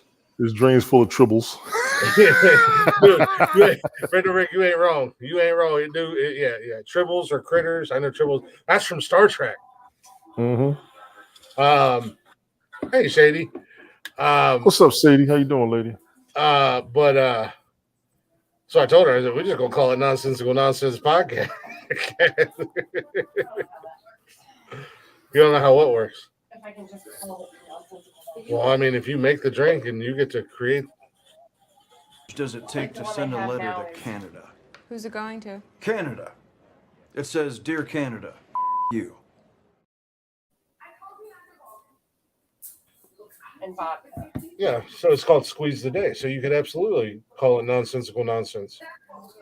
And then everybody that comes into your bar, they're going to say, what's the nonsensical nonsense? And then all the bartenders will have to be trained to go, well, not only is it a drink, but it's also this really kick-ass podcast on Spotify and YouTube.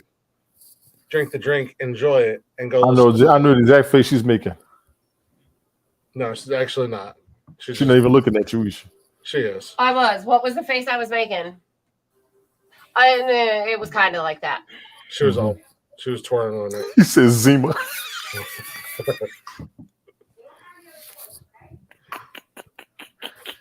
Hey, that's funny coming from the guy who, if Random Rick Reviews was a drink, it'd be Heineken non-alcoholic.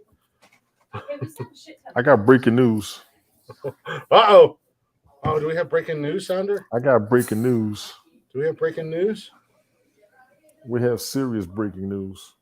We don't have breaking news. Jeff got rid of it, son of a bitch. Dalvin Cook is interested in teaming up with DeAndre Hopkins. Yeah, but DeAndre Hopkins doesn't even have a home yet. Now that it's Dalvin Cook. I know. What is Minnesota? You know, we've been talking way too much football. Trying to work on a Super we gotta Bowl. get together on Sunday so we can have this goddamn. Motherfucker, I tried. You was busy. Now we here. So yeah, my bad. I was busy. Yeah, but we spent like an entire hour and some change talking about college football. Because you won't stop your rant on how you hate the SEC. And you won't stop your rant or stop on the See what SEC. you just did? See what you did? I don't do that. Yeah. I live in the region. I didn't believe I'm it down at first. ESPN. I had to see it. Calm down, ESPN. No, you calm down. You calm down, ESPN. You calm down, PBS.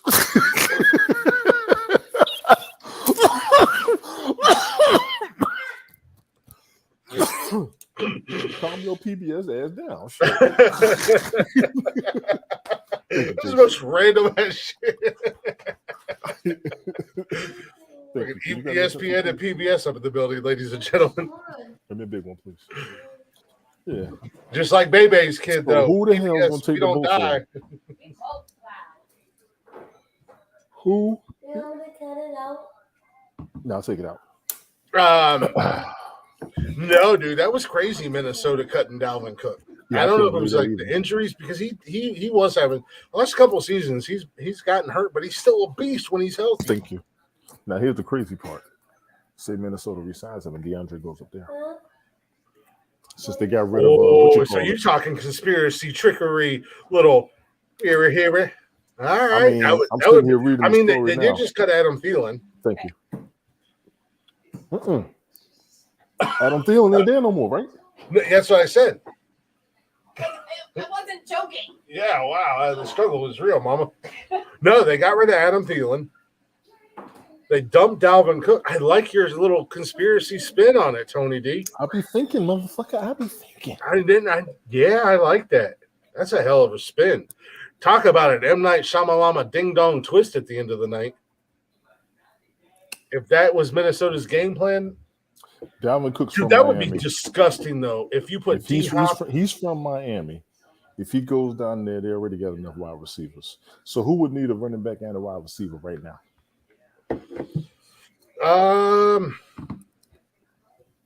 Tampa Bay or the Rams? Tampa Bay really doesn't need it because they still got Michael They got plenty Evans. of receivers, yes. They got Chris Godwin. Yes. So they don't really need a receiver. Could they use a running back? Absolutely. I think the Rams need a running back and a wide receiver. But they got Take them back to Cooper the Kupp. Super Bowl.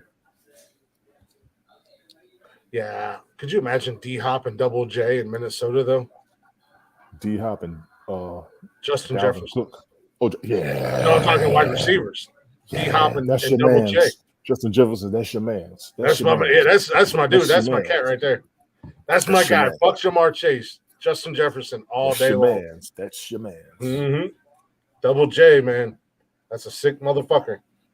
That's who I want to get in the fantasy football this year. I want Double J and I want Cup. Now, who else got the money to get him?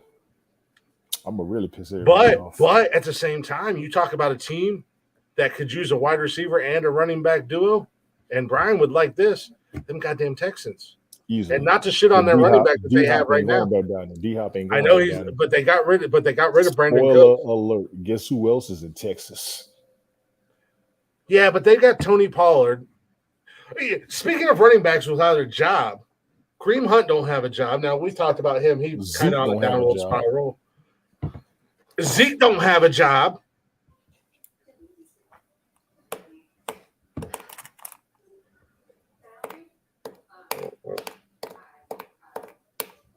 What about the Chargers? What are the Chargers I got? don't think they'll need it. They just got to complete what they got. They don't need it. I mean, they got like I wouldn't even change mid-card their running roster. backs, and Austin Eckler can't stay healthy to save his life. I wouldn't change their roster. I wouldn't change the Chargers roster. I would throw Tennessee in there, but they don't need to get rid of Derrick Henry. How about this one? Our man Russ had a bad season last year. Denver? Yeah, Denver. Denver already has a high-power offense. They just weren't coming through. That team was solid. Yeah, I don't know if you really call Denver a high-powered offense. I would. Did you remember who's on that damn what's roster? high-powered about their offense? Though? Jerry Jeudy, wide receiver. Awesome. I Yeah. forgot who else they got. I remember they had a decent squad. Nah, man, because Randall Rick, get the looking while we're talking. I'm pulling it up right now as we speak. Denver Broncos roster. We got Russ Marquez quarterback. Callaway. Javonte Williams is running back number 1. Perrine, running back number 2. He came from Cincy. Tony Jones Jr., running back 3. Yeah, so they could absolutely use Dalvin Cook. Cortland Sutton was the other one. Jerry Jeudy, Cortland Sutton, sorry. Samaje Perine still hasn't broke out yet as a running back. I haven't lost faith in him. He just hasn't gotten the ball. I don't think anybody should. You could throw D-Hop into Jerry Jeudy and Cortland Sutton, and Jeudy and Sutton are still going to get their numbers, but D-Hop is going to become number 1. Yeah, if both of them go to Denver, that's going to change the whole damn gravitational constant of the NFL universe. Dalvin Cook could easily be a number 1 in Denver. As a running back, yes. As a running back, yes. Oakland still got Josh Jacobs. Mm-hmm. And No, he ain't going to the Raiders. They ain't going to the Raiders. They ain't going there. That ain't happening.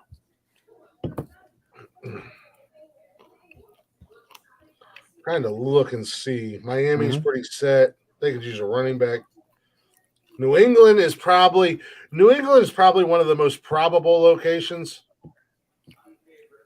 What's up, little homie? What's crack-a-lacking?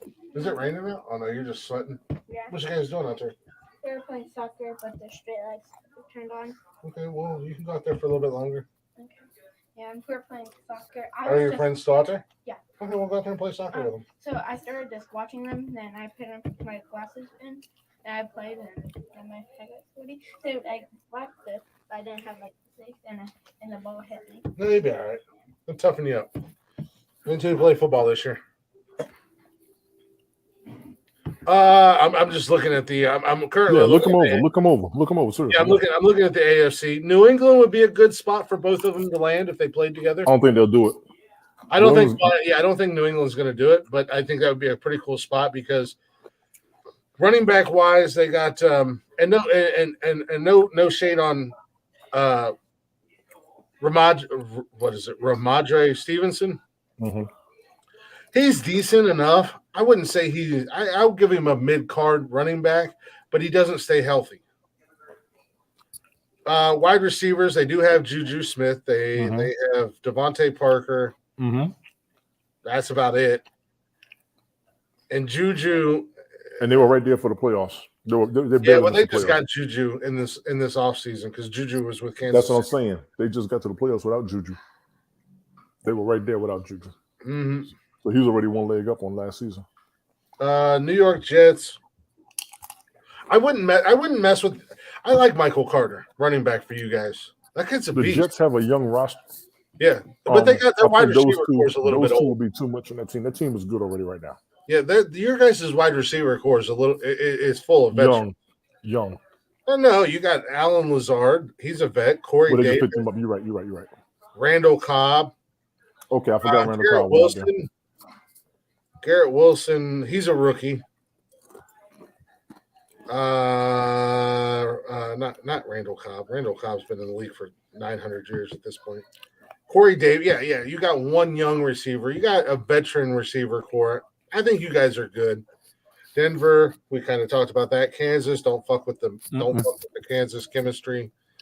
Las Vegas is okay. I mentioned the Chargers.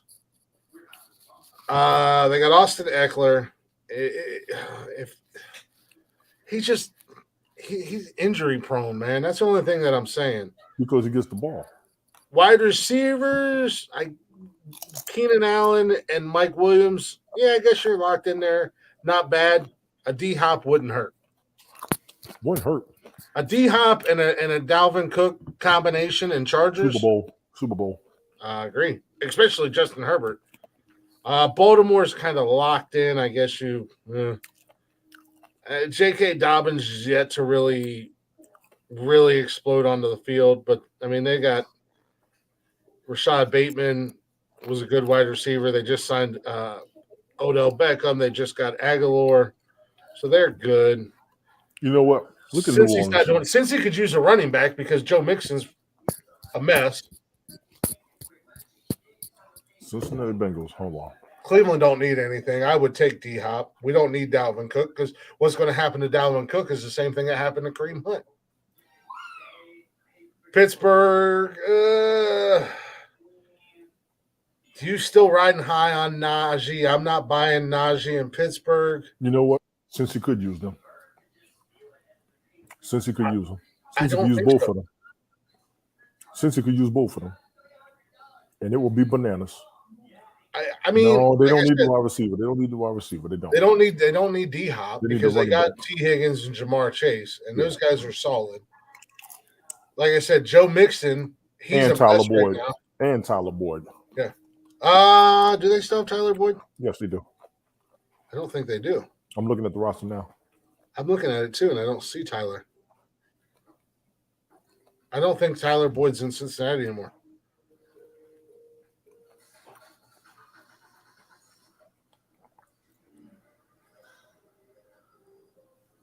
What the hell?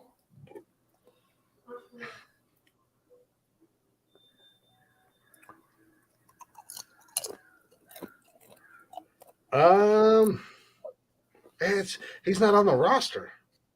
What? But it doesn't show him going anywhere else.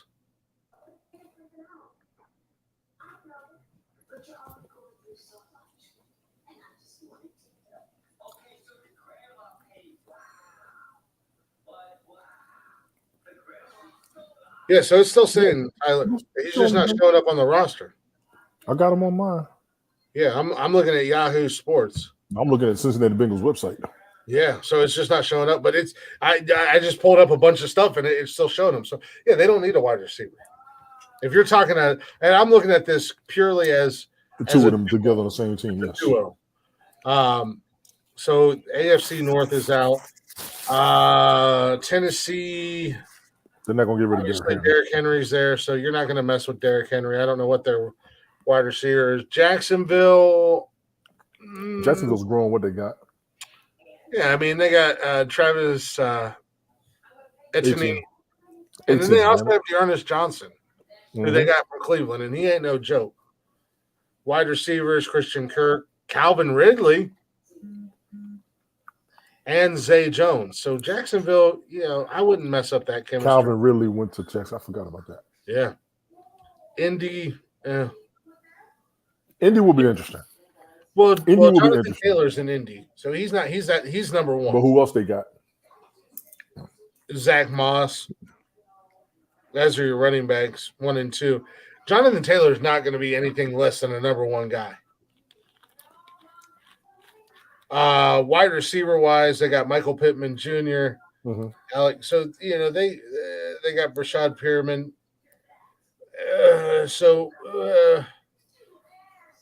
Again, if we're looking at a package deal for the two of them, exactly. That's what I'm looking at. Indy's not a good landing spot. Tennessee's not. Let's go ahead and jump on over to the NFC. Dallas, I think Dallas is pretty much sold on Tony Pollard, so that's going to wipe out the duo. The Giants have Barkley. He's not going to be out of that number one spot. Tony Pollard could run the ball back on special teams. And now the damn Philadelphia Eagles have DeAndre Swift and Rashad Penny. They don't need him. And Kenneth Gainwell. If the Eagles pick him up, that'll be overkill and Jesus. Yeah, and not to mention their 1 and 2 wide receivers are A.J. Brown and Devontae Smith. Washington will be interesting. Yeah, I mean Brian Robinson. I put Washington Commanders in the same level as the Minnesota Vikings. That will be interesting. They got their running back 1 is Brian Robinson, and he's a rookie.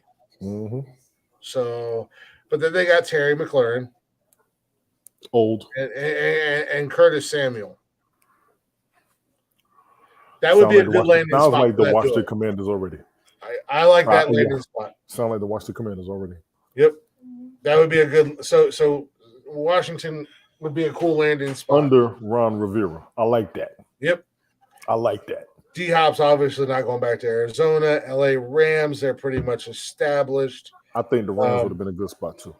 Cam Akers, would I take Dalvin Cook over Cam Akers? Yes, absolutely. Dalvin Cook and Alvin Kamara are the top 2 running backs in the NFL to me. But there's also nothing wrong with their wide receiver core because they got Cooper Kupp, and backing up Cooper Kupp. That's the key. And that's why I said them in the first place. Is Van Jefferson and Ben Skowronek. What's up, dude? Yeah, I have a snack. Did you eat dinner? Yeah, I have 2 pieces.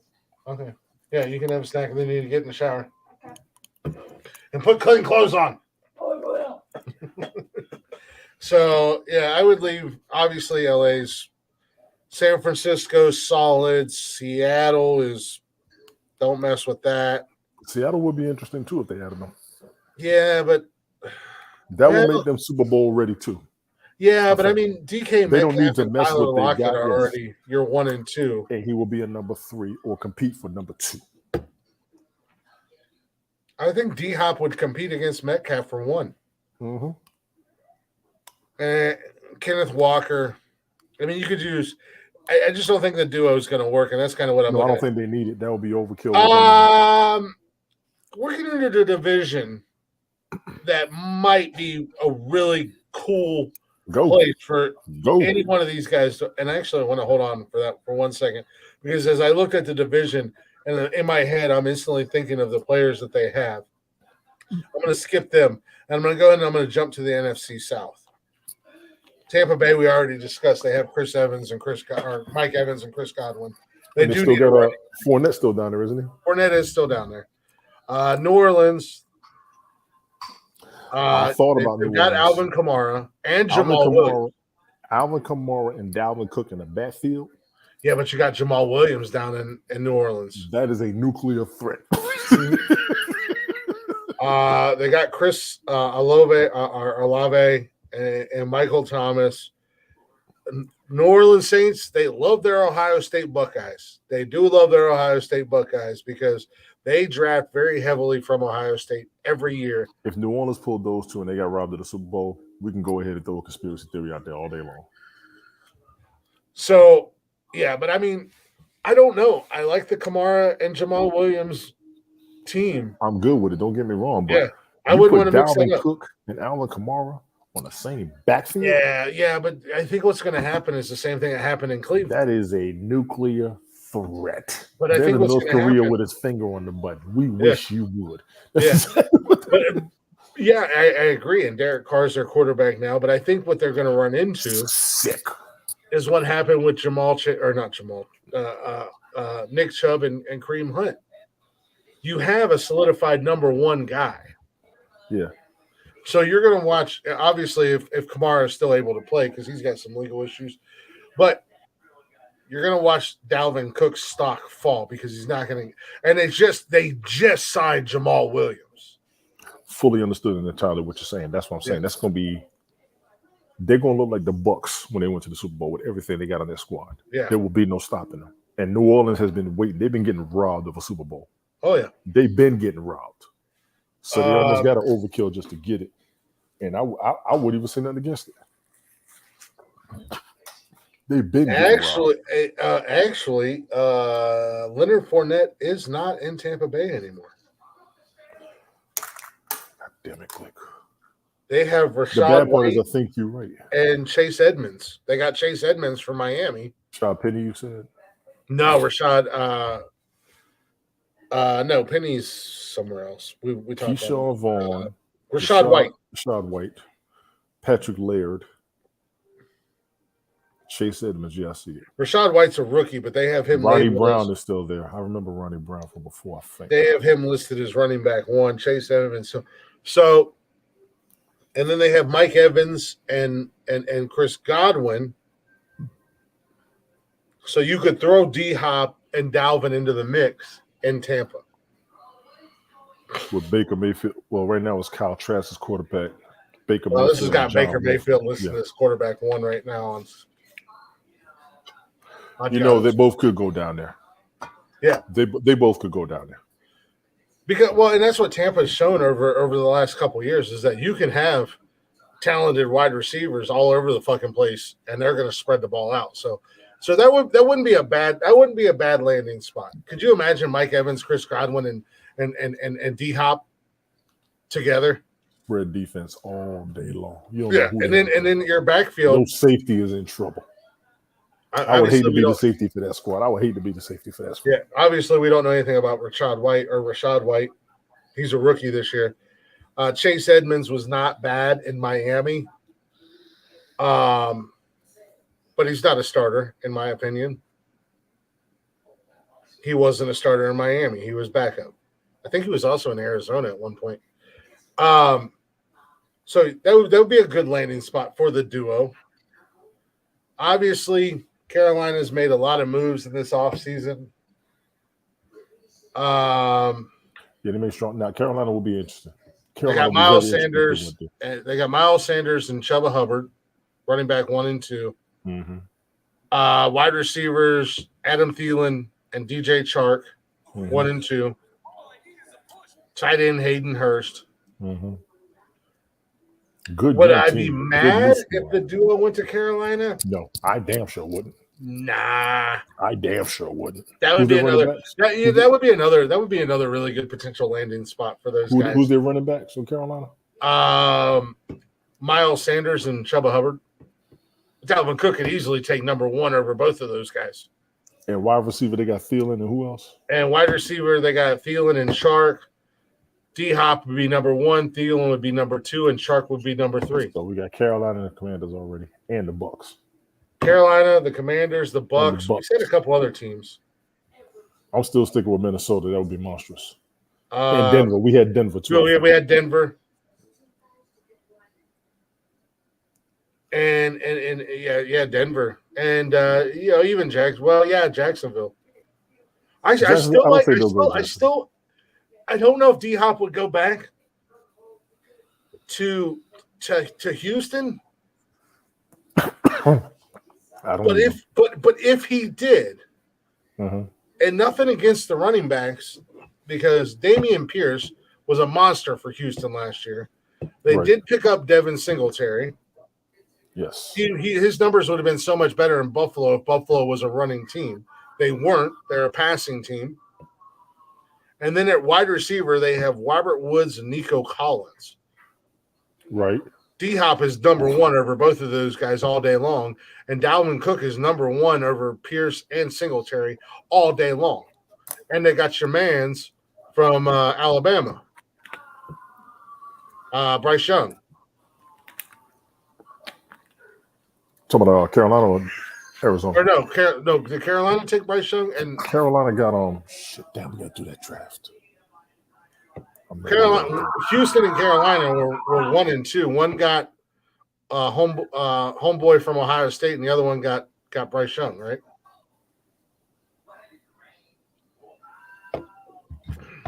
Bryce Young with the Carolina, yes. Okay, so old dude from Ohio State went to Houston, which is who I thought Carolina should have took.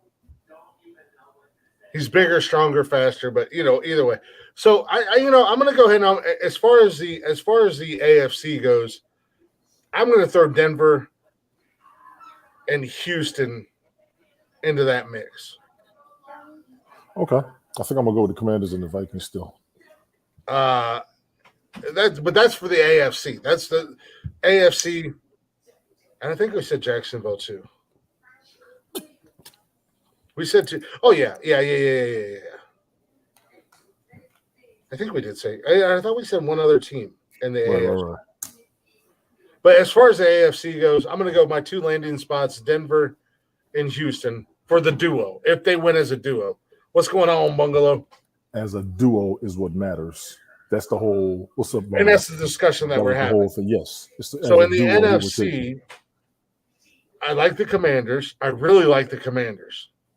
That would be sick. That would be sick. The Panthers would be sick. Tampa would be sick. Minnesota would be sick. I do like Carolina, and I do like Tampa. Yes. But I saved this one for last. The NFC North, Tony D. Chicago Bears. Chicago Bears. Or Green Bay. Their running backs, Deontay Foreman and Khalil Herbert.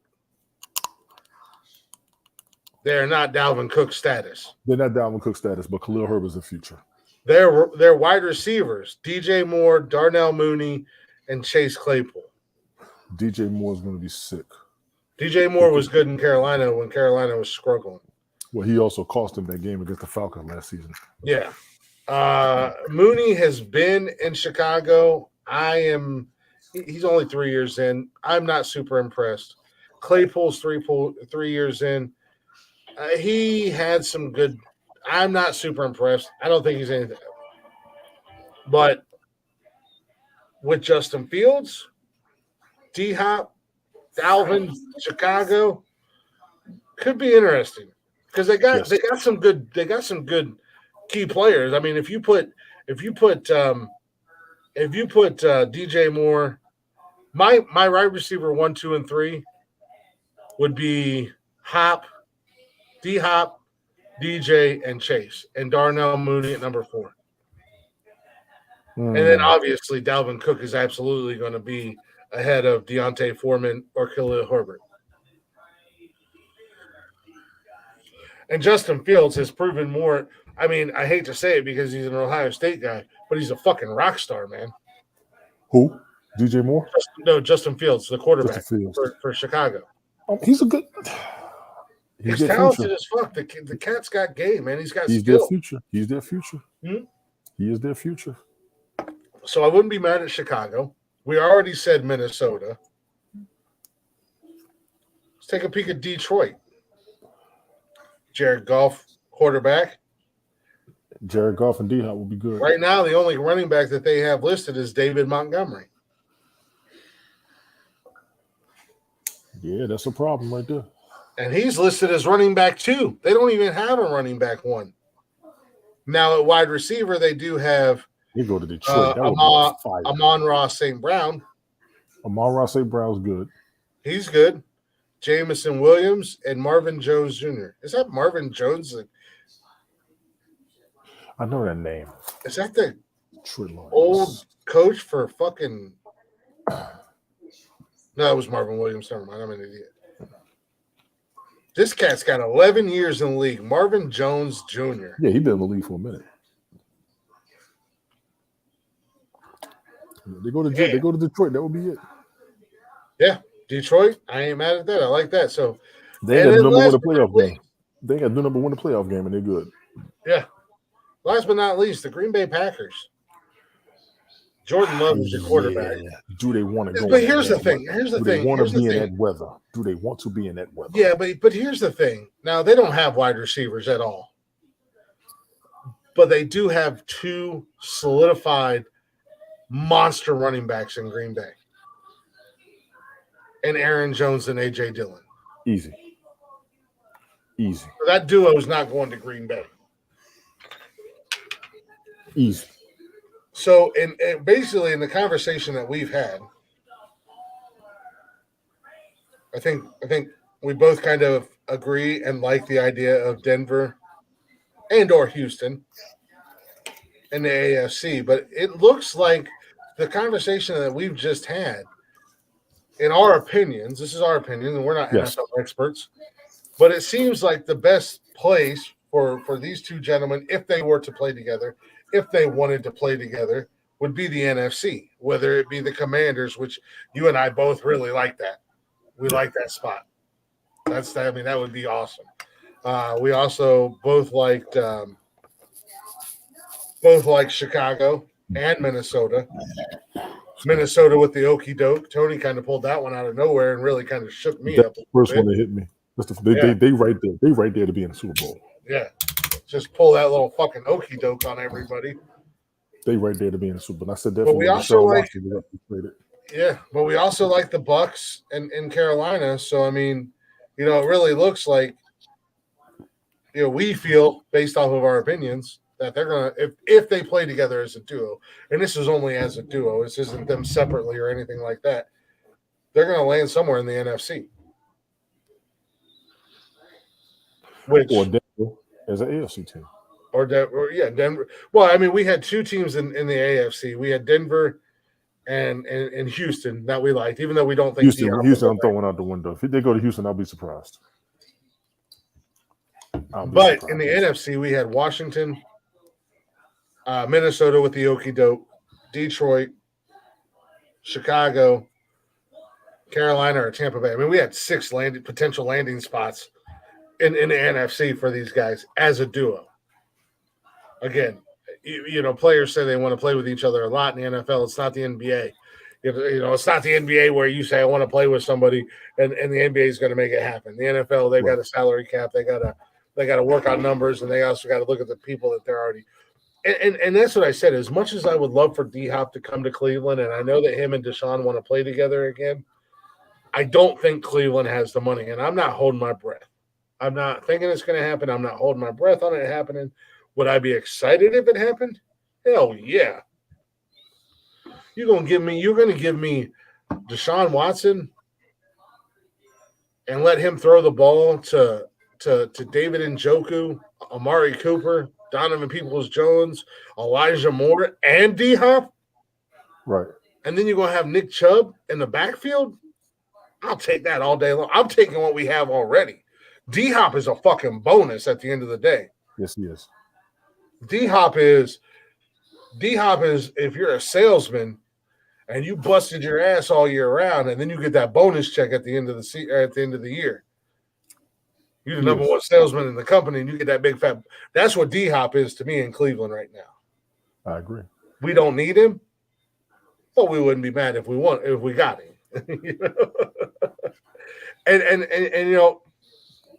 And I like what New York's got going on. I mean, they got some older cats in New York. They got some vets. I ain't thinking about I wouldn't fuck up the chemistry. For you being a Jets fan.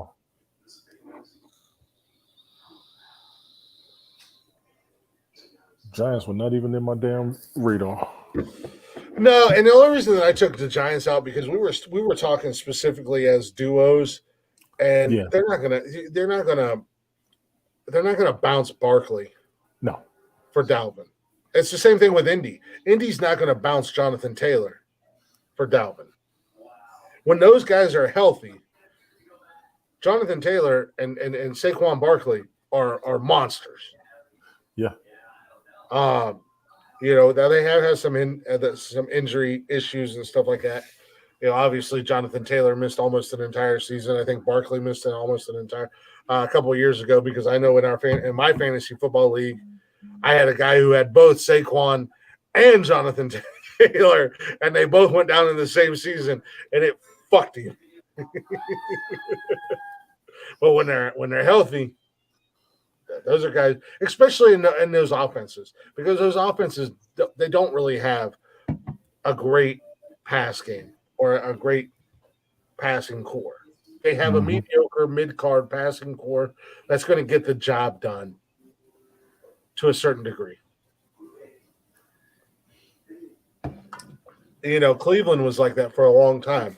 As they started to get better, Cleveland was relying on that run game, because when Nick Chubb had 100-plus yards rushing, they won. Give him the ball. If he didn't hit 100 yards rushing, Give him the ball. It was 50-50 whether they won or lost. But if he had 100 yards on the ground, it was a lock that Cleveland was winning the game. Now we don't have to rely so heavy on Nick Chubb. I think we might see a slight fall in Nick Chubb numbers, or with the addition of this wide receiving core, and I'm speaking as a Cleveland Browns fan, and the addition of Deshaun Watson, we might see even more out of Nick Chubb, because he's going to have more explosive plays.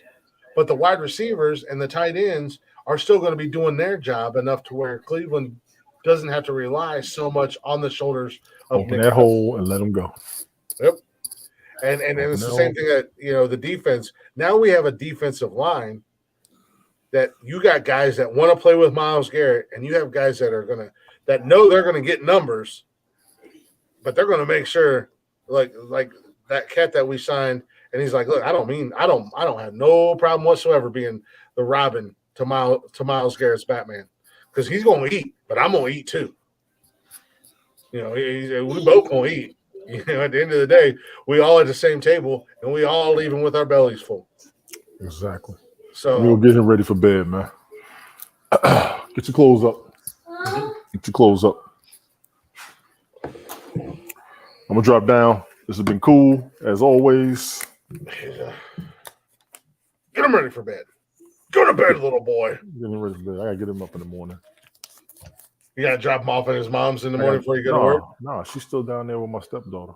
Oh. So I got him for the rest of this week still. So you gotta work in the morning? Yeah. Oh shit.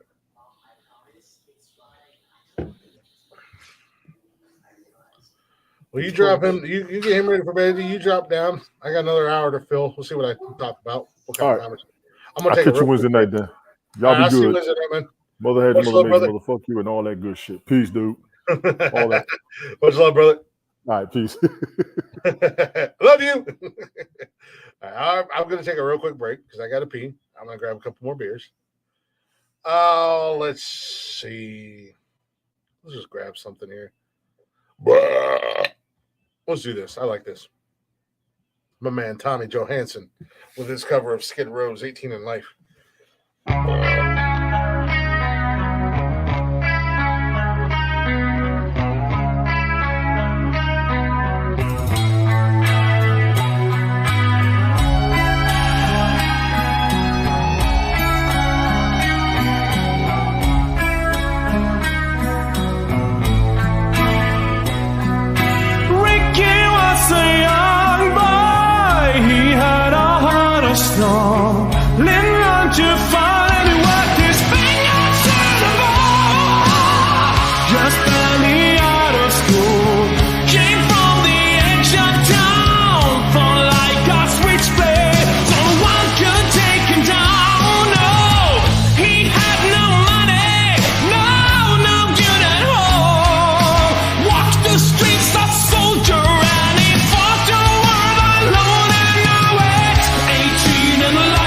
Got it.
All right.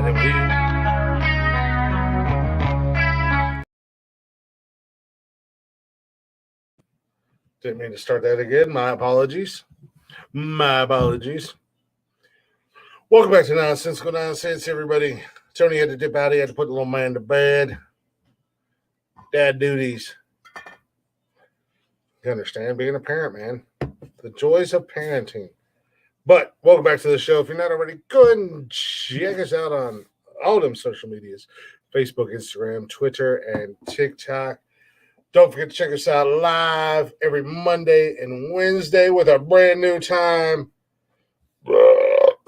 Monday, Wednesdays, and Saturdays with our brand new time, 7 p.m. Eastern time on YouTube and Twitch. I think I said that, but if I didn't, I'm saying it. If I did, I'm saying it again. And if you can't listen to us live, hang out with us live, get in the chatter's box and shoot the shit with us. You can listen to us anytime, any place on Spotify and everywhere you listen to podcasts at, all at Nonsensical Nonsense Podcast. Give us a follow, give us a like, give us a listen. And if you be so kind, give us a share. We greatly appreciate that. We do enjoy hanging out with you guys when we're live. Also enjoy getting some feedback from the shows when you're watching the replays or listening to the replays. Always fun to hear from you guys. Oh my goodness. I got another 45 minutes to kill. I think I can kill 45 minutes. I'm Glick. You know that. You guys know that. I don't have to tell you guys that. You know who I am. Jeez, man. It was you can tell the football season's upon it. Football season is getting close. I know it's still a couple months away, ladies and gentlemen. But Mondays, if we don't get the conversation out on Sundays, on Mondays, be prepared and be ready. We're gonna have football talk on Monday. So it was very heavy first 2 hours football conversation. I know a lot of you guys really don't care for that. It is what it is. That's okay. There are some people who do enjoy the football talk, but I'm a football guy. Tony's a football guy. Tony is more, and this is not a dig. It's not a dig or a shot. Don't anybody take it the wrong way. Tony is more fan football guy, and I'm more. I have that fan element in me, but I'm more numbers and stats and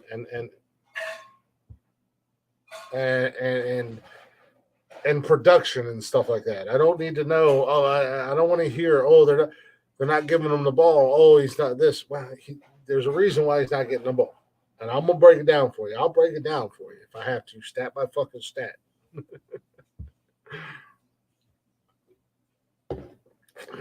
But anywho, hopefully you guys have enjoyed the first couple hours. If not, what do you got to do? You're the ones listening to Nonsensical Nonsense. You know we just do random fucking goofuckery. I don't know. Something along those lines. Oh, I know tomorrow night is not enough time for me to come up with a topic or subject. Actually, I probably could. Actually, I know I could. Maybe tomorrow night, maybe Thursday night, we'll have the second episode of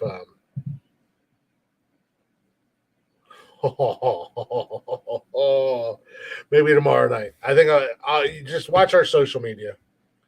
Watch our social media. I'll put it out there if I do the second episode of Glick, the Glick Show tomorrow night, because I already have a topic in mind, and I don't even need to look anything up or do any research. But I am looking forward to having fun with that. Looking forward to having some fun with that. Trying to come up with new ideas and new subjects and this, that, and the other thing, and maybe having guests on. I mean, obviously, my main focus is having guests on this show and bringing people to this show and introducing people to this show. But there's also going to be certain subjects and topics that I'm going to talk about that I want to do on my own because I know that at the end of the day, call it egotistical, call it whatever you want to call it. But I know I'm going to have the floor. I know I'm going to have the mic the whole time. But I would like to bring certain guests on and get their opinions and their thoughts and feelings and stuff like that. You know what I mean? A little something. But maybe tomorrow night. Maybe I'll do that tomorrow night. I only got to fill an hour. At the most, an hour and a half. Minimal hour.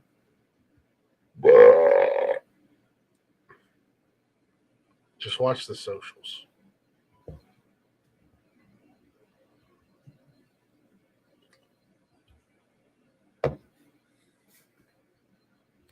I'm just saying. Oh my goodness.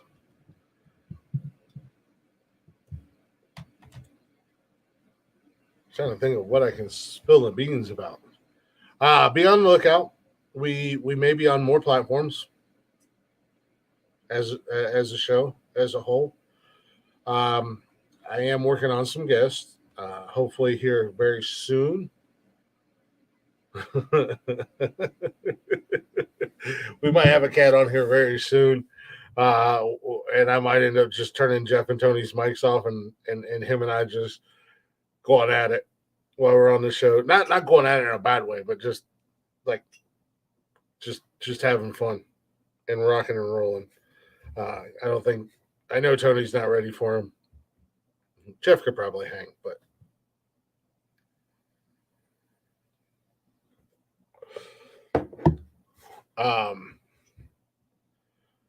this is what happens. I get left alone. I wasn't planning on being left alone, but some of our friends, we'll give them shout outs. Go ahead and check out Lazy Ass Podcast on Instagram with my man Dizzy. You can follow him. Follow Lazy Ass Podcast on all them socials. Host Dizzy, you can check him out on social media, Dizzy for Mayor. You can also catch him live Monday through Friday from 10 to 11, hosting the Mike Calta After Show on 1025 The Bone. And Monday through Thursday with Roger and JP on The Bone. I'll give me 1 second, Bungalow. Go ahead and check out my guys, the Scumbag Lounge. They're on Spotify. They're on Instagram. All at Scumbag Lounge. Handcuffs and Headsets. Check them out. If you're into true crime, go show them some love. Go show my man Ted Hicks, Late Night Parenting, some love. Fireman Rich, he's up bright and early every morning on Twitch. Go hang out with him, get your weather report, get your day in history, and whatever else Fireman Rich decides to talk about. Go ahead and check out, speaking of random, go ahead and check out my guy, Random Rick Reviews on YouTube. They go live Fridays at 10:15, and then Random Rick puts up a whole bunch of videos reviewing toys and games and sometimes he cleans his dolls. I don't know. It's a Gen Xer's wet dream. And last but not least, I know he don't give me no love no more. He don't show me no love. He don't like me. But my man Smoke, Sunday Night Smoke. What, Sunday Night Smoke podcast? Yeah, Sunday Night Smoke. Check him out on YouTube and IG. Sunday Night Smoke. Go show all those guys some love, man. Go show all those people. They're in our circle. Go show them some love. Give them a follow. Give them a like. Give them a listen. Let's get to the chatter's box. Bungalow. Controversial question. Does Trump go to jail? I got two answers for you. My first answer is no. They've been doing this shit for 6 years now. It's the same song and dance. They're looking for a reason to derail his presidency, to derail his run, his campaign. No, he doesn't go to jail. Take number two. Donald Trump with the okey doke. Because on paper, there is not a law that says you cannot run for president when you are incarcerated. The okey doke twisteroo M. Night Shyamalama Ding Dong. Donald Trump goes to jail, runs for president, and wins as a prisoner. And then he pardons himself.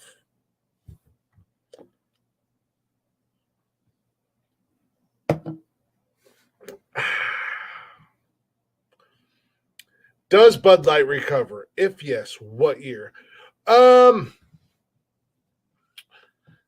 think Bud Light is going to recover, and I think, and I personally don't fucking care.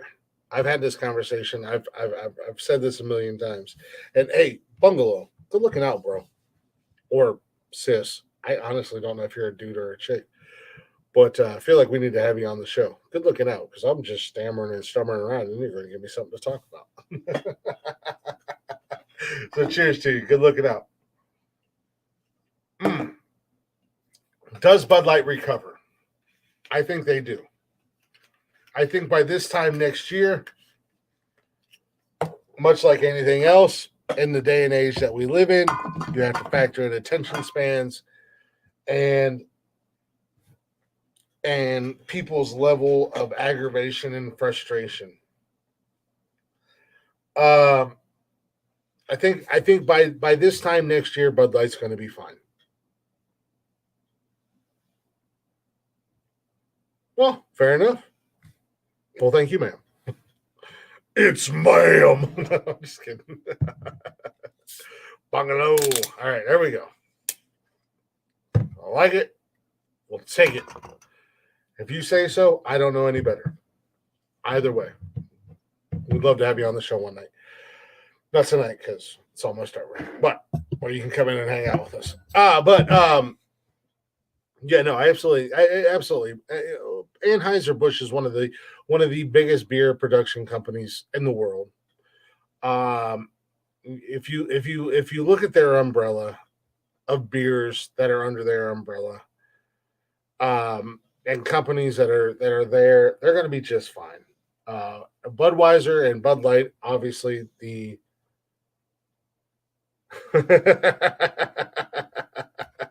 Nice. Budweiser, obviously the face of the franchise of Anheuser-Busch. Bud Light coming in number two, like president and vice president. Bud Light, Budweiser president, Bud Light, vice president. So they're going to take all this heat. By this time next year, most people aren't even going to be worried about it. Yeah, they did lose billions of dollars. Yeah, I can literally go into Speedway right now and buy a case of beer, and they are giving you with your Speedy Rewards card $5 or $6 off of a case of Bud Light. Oh, you know, Bud Light or Budweiser, they're giving you $5 right off the rip with a Speedy Reward card. And then you're getting a mail-in rebate for $11 or something shit like that. So you're essentially paying in Ohio. I don't know where it is anywhere else, but in Ohio, you're essentially paying $5-6 for a case of Budweiser or Bud Light or Budweiser Bud Light products. So by this time next year, I think they'll be fine. I think I don't know that they're going to be fully recovered from their loss, but I think they're going to be back on the upswing. Me personally, I don't give a fuck. I drink Miller Lite. I've said it a million times. I started drinking Miller Lite when I was going back to the gym. I don't like the way Bud Light or Budweiser makes me feel now. I drink 6 Bud Lights or Budweisers. I keep doing that. And I wake up the next day and I just feel like ass. You know, I can drink 12, 20, 70 of these and I feel fine. So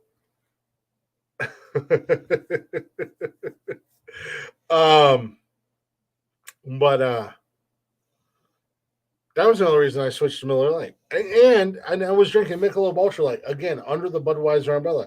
I like Michelob Ultra Light, but I can get 12 16-ounce pounders for $13 and 8 Michelob ultralight 16-ounce pounders is 20.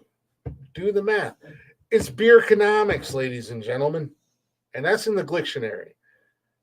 That's a word I made up. It's beer economics. You do the fucking beer math. 12 16-ounce equals da-da-da-da, or 8 12-ounce for that equals da-da-da-da, and I save X amount of dollars by buying those. So, and these are pretty good.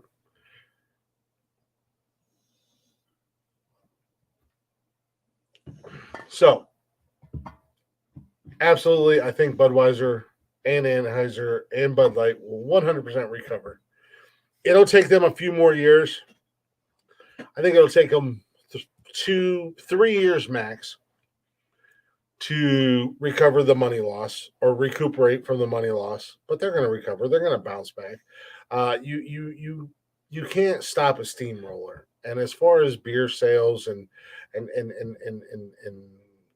money and stuff like that, Anheuser is the top dog because, like I said, look at who's under their umbrella: Michelob, Corona, I think Modelo, Busch, and so many other beers that it's under the Anheuser umbrella. So, Coors Light, Miller Lite. Miller Lite's brewed here in Ohio as well. And I like it. I enjoy it a lot. They're their own. They're kind of their own entity. But I mean, shout out to Bud Light and Anheuser. Maybe this was all part of your fucking plan. At the end of the day, you've created a monster. You created a new juggernaut with Miller Lite and Coors Light. So.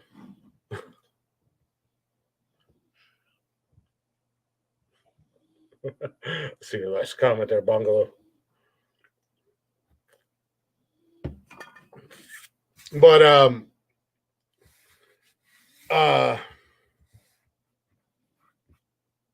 it is what it is.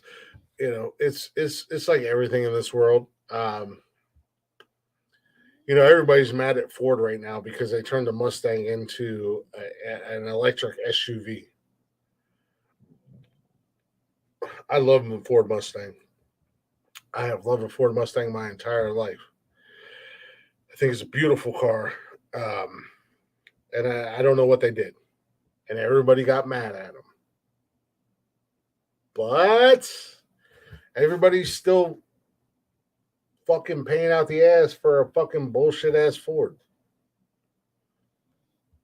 I grew up a Ford guy. Now I'm a Chevy guy. It is what it is. I love my Chevys. Comfortable. Price just right. Look good. Can't wait until I trade my Equinox in for my Colorado. That'll be awesome. And then when the Colorado goes bye-bye, it's big boy fuck off truck time. Across the windshield and the back window. So nobody has to wonder. Yes, I'm compensating. And you mad.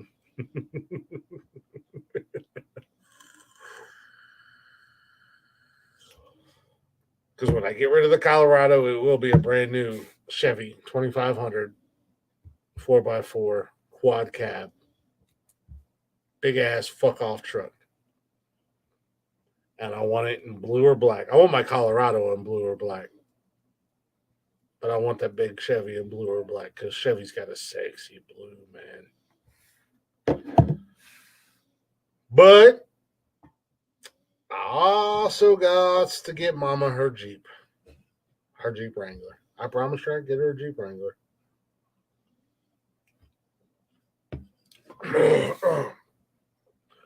So I guess I'm going to have to start an OnlyFans for not only a tattoo fun, but also a Jeep Wrangler fun. Because I got to get my arms finished. I want to get my chest and back done. She's got some tats that she wants. We got a couple tats that we want to get together. So, be on the lookout for this goofy bastard's OnlyFans page to pay for tattoos and a Jeep Wrangler.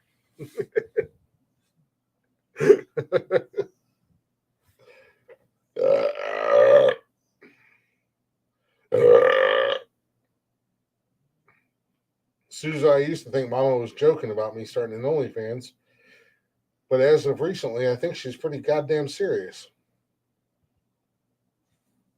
I know.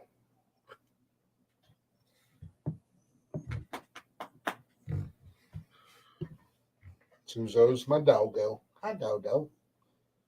She used to be hers. Now she's mine. She likes me better.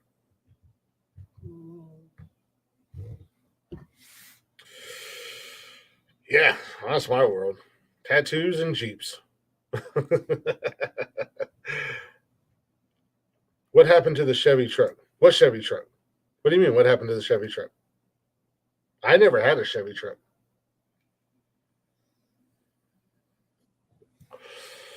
I had a Chevy Cruze that I bought brand new in 2017.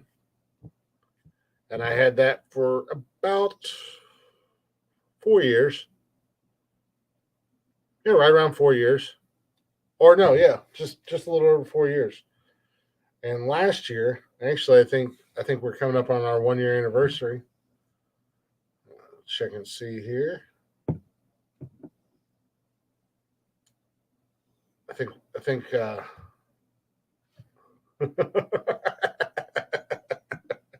up until recently, it's pretty sad. My most successful relationship up until recently was with my Chevy Cruze. My Chevy Cruze. Oh yeah, no, it is. It is. Yeah, in the last 5 years, my most successful relationship was with my Chevy Cruze. I had it for 4 years. I traded that almost a year ago. It's gotta be popping up in my memories at some point here very soon, for my Equinox. And then in about another 2 years, I'm going to trade my Equinox for the Chevy Colorado. And I'm very specific about what I want. And I know it'll be 2 years old. It'll be used. But I want the 2023 Chevy Colorado. I think it's a ZR2. Yeah, the ZR2.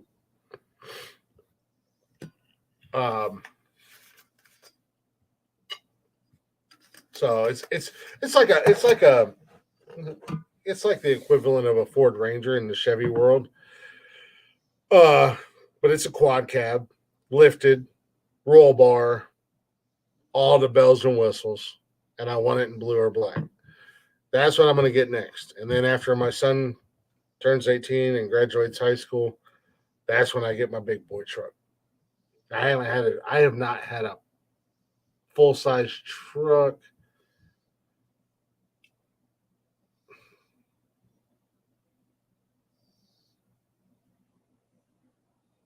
Fuck, it's been about 15 years. 14, no, 15, yeah, about 15 years. My last full-size truck was a 92 Ford F-150, 4x4. So, yeah. Yep. Chevy midsize performance truck. Yep, that's the Colorado. That's what I'm getting next. Fuck, who knows? I might fall in love with that goddamn truck and then trade it up for a brand new one after 4 years or 3 years or whatever, and not even get the Chevy 2500. But that's my goal. That is my goal. That is my present to myself. Once the kids are all grown, once they're all on their own, once they're doing their thing, that is my goal. It might be sooner. I don't know. Hell, who knows? Maybe eventually somebody will come and see this podcast and go, holy shit, we want to sign you guys to a multi-year contract and give you a stupid, absurd amount of money, and then I'll just go buy a big fucking jack-off truck and for myself and a Jeep for the wifey and Cars for the kids. And a house. I'm going to buy me a goddamn compound. I'm going to buy me like 400 acres. And Mama and I will be in the back, and then we'll just give all 5 of our kids houses on the property somewhere.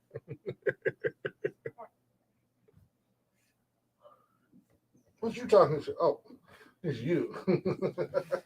I didn't know you snuck in here.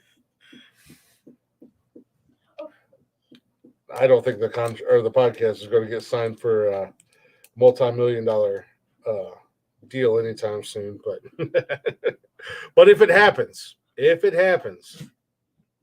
that's the plan. Middle daughter wants a Jeep. Girl, Are you by yourself? because everybody left. What kind of car do you want? A Tesla? No. What you want? What kind of car you want? If the podcast tomorrow was signed to like multi-million-dollar, multi-year contract, and I bought a bunch of property and I built houses for everybody, what kind of car would you want for when you started driving? That when you went to the horseshoe, that big long peak thing. That's the type of car. Oh, you want a Charger? Yeah, that's a Charger. You want an old school Charger or one of the new ones? Like an old school muscle car. And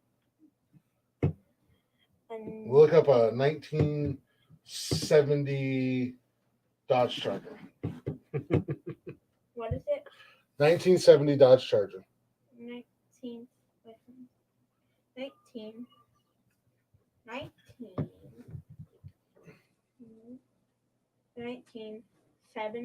Mm-hmm. Dodge Charger. Just use your microphone. That? Ow, Susie! Yep, that. Ow, Susie. Yep, that's the Charger. Or do you want a 68 Impala like Dean had in Supernatural? That's the one I want. That's the one you want? You want the 1970. All right. Charger. Elephant. Or I want that one. Or that one? Okay. Got a muscle car. What? We are in Glick Show territory now. 20 minutes deep. I know. Actually, Rick, I was just talking about that when we came back from the music break, and I said I think maybe tomorrow night I'm going to do episode 2 because I have a conversation that I don't have to do any research on. I can just talk. He's ready for bow season. He's never been hunting. I haven't been. It's been years since I've been hunting. It has been years since I've been out. I would love to go out hunting again. I didn't do gun season. It's fucking cold up here in Ohio for deer season, and I don't want to get up at 5 o'clock in the morning and go freeze my ass off. I always got called. What's going on, Miss Krista? I always got called out for tracking. I was one of the. Oh, excuse me. What the hell is this?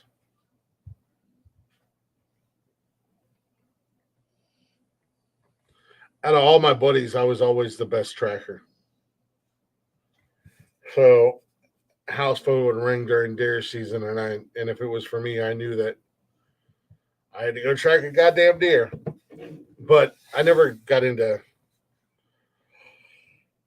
That's a dangerous world to be in, Miss Krista. But I did like bow hunting.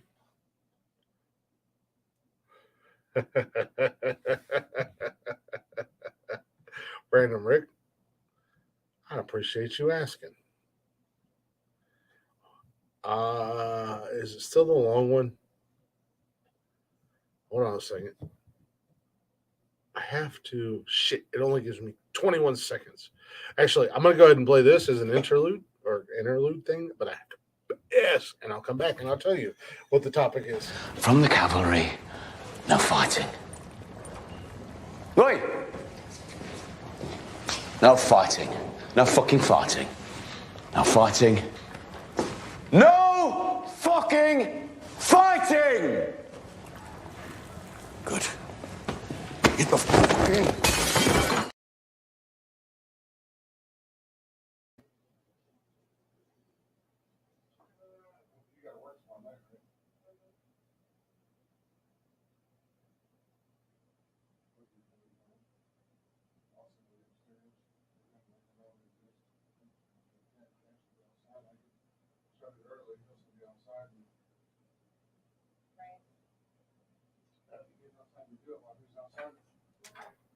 Hold on, mamas. Hold on, mamas. Come on, Dodo. All right. Sorry about that. I had to go recycle some beer.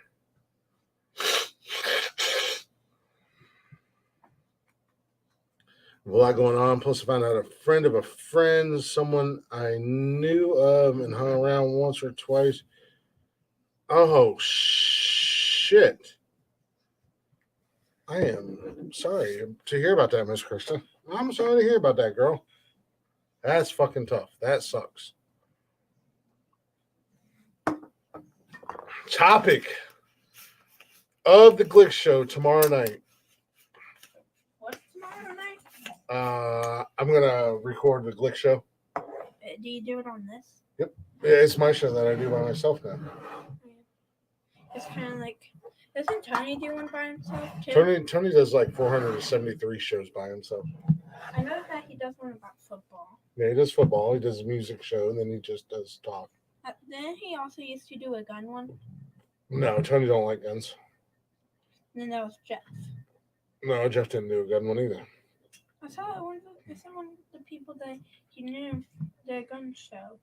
I don't think anybody I knew did a gun Yeah, we show. were talking about it with Nikki on the phone today. When we got back, when she called you. Oh, no, we were just talking about guns in general. Yeah, we were just talking about. Well, unfortunately, they don't feel like people are out there for them. But, Random Rick, to answer your question, what is the topic of the next Glick Show? The topic of the next Glick Show, I have decided, because I can do it quick and easy with no research, and I can just talk about it. Guns, next show. Internet haters. Internet haters that hide behind their keyboards and hate on you from a distance, and whether they know you or they don't know you. I think that's what we're going to talk about. So tomorrow night, tune in. I don't know, 7, 8 o'clock. I think we can still do 8 o'clock.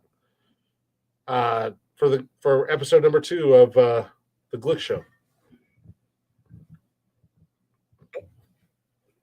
And we'll talk about some internet haters. And there'll probably be a lot of just kind of talking about this and that and making fun of them and laughing at them because they're clowns. What, baby? Nothing. I'm just laughing at you. But I guarantee you, they'll be watching. Oh, sure. And they'll be getting butt hurt. Good. Yeah. I got my hype woman in the background. I don't know if you guys can hear her or not. They'll be watching, they'll be listening, and they'll be talking, and I still won't know who the fuck they are.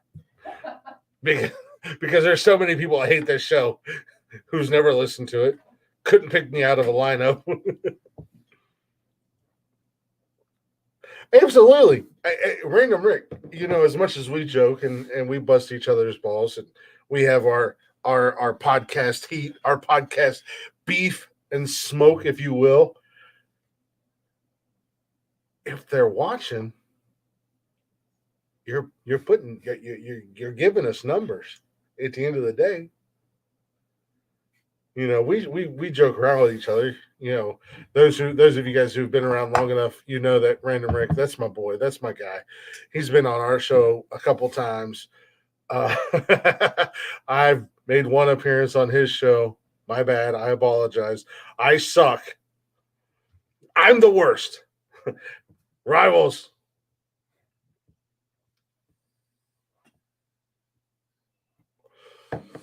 Hashtag you don't want the smoke. Miss Krista, I am sorry to hear about all that. That sucks. You know,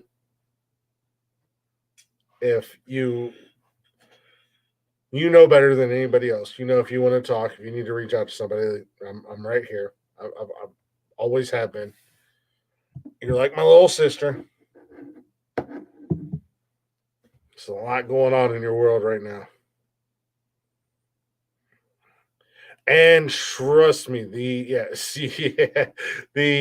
NSN family will absolutely. I learned that lesson one night. I was live on TikTok and a young lady came in there, and I said young lady because she's still in high school, and she was going through some shit, and I could not believe the amount of people on our live or my live. I was live by myself. The amount of people that put their social media and their Snapchats and everything out there for her, including myself. And I have had conversations with this young lady, um, because sometimes you just need to realize that there's people out there that even if they don't know you, I kind of talked about that last Thursday night on the Glick show. A lot of people are too afraid to reach out, and there's nothing wrong with that. But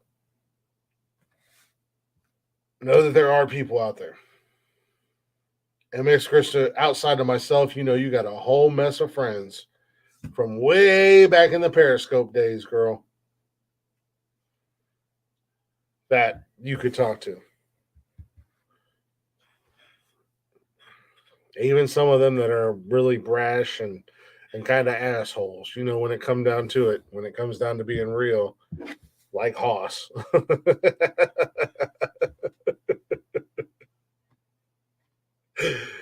God love him. That cat's a mess, but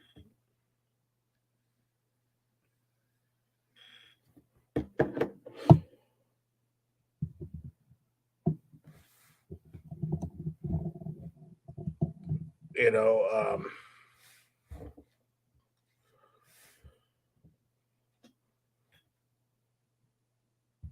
and I know lately I'm not the greatest at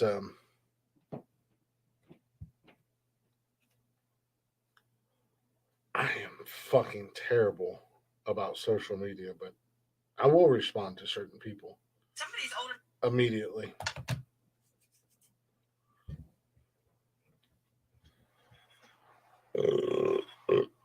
But as far as the real deal, NSN, Nonsensical Nonsense, core group, our friends of this show, the guys, the men and women that are here, every show, regardless of who's here, we all have kind of the same feeling. We all got you.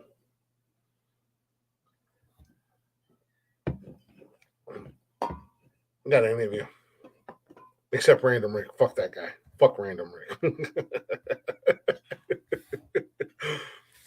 And his dirty ass back. I can't help myself.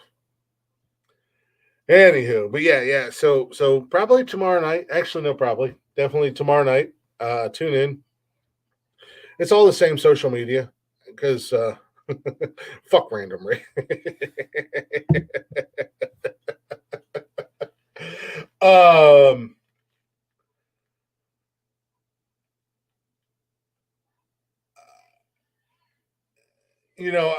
I've told Tony and I've told Jeff. Tony's doing so much. Tony's got a lot on his plate. He's doing a lot of things. But I've said it a lot. I want to create a network, a nonsensical network. And apparently the Click Show is going to be the first show that becomes a part of that network.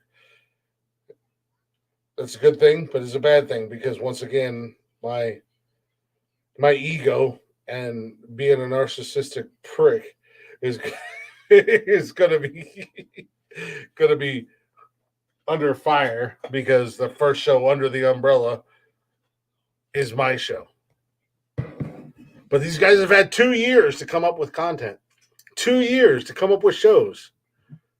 Actually, more than 2 years. Over 2 years to come up with shows, to come up with content, to come up with something to put under the umbrella.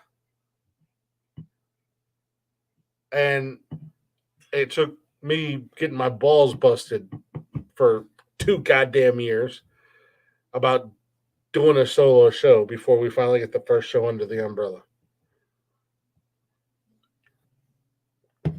So we'll be on all of our normal social media, the Twitch, the TikTok, the Facebook, Instagram, Twitter, Spotify, all that jazz. Actually, my first episode on Spotify is doing pretty well. It's actually smacking our last 3 episodes of this show right in the goddamn face. So that's kind of cool.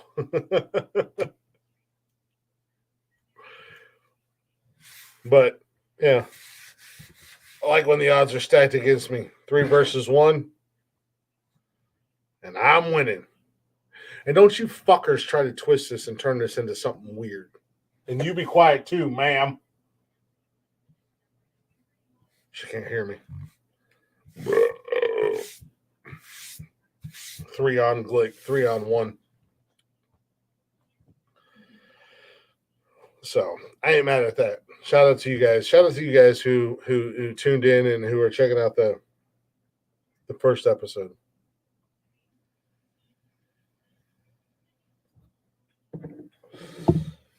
Controversy. The great Eric Bischoff once said, controversy sells. Controversy sales. Get on your boat and sail.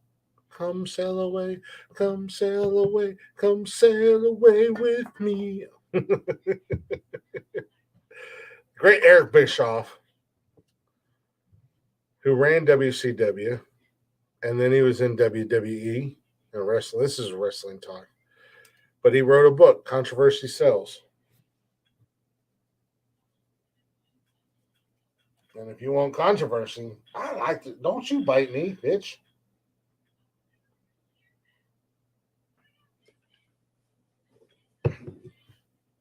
I can be controversial. What? My dog's over here. You want to come say hi? Come here. You want to come say hi? Come here. Come here. Oh, come here. Come here. Come here, you fat bitch. Come here and say hello. Ain't nobody stabbing my dog with a samurai sword. Dizzy.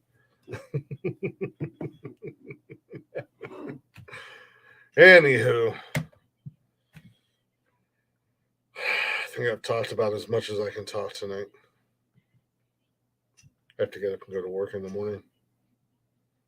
What do you guys want to hear tonight? What do you want to? What do we want to? You want to cover? You want some Blacktop Mojo to wrap the show up tonight? What y'all want, man? I got Blacktop Mojo for days, man. We got Lainey Gardner with her cover of Fleetwood Mac's Dreams. Steven Seagal's. I love that name. Thunderstruck. Last Night with their cover of Morgan Wallen's. Or Last Night with their cover of Morgan Wallen's Last Night. Sunglasses at Night, Corey Hort cover.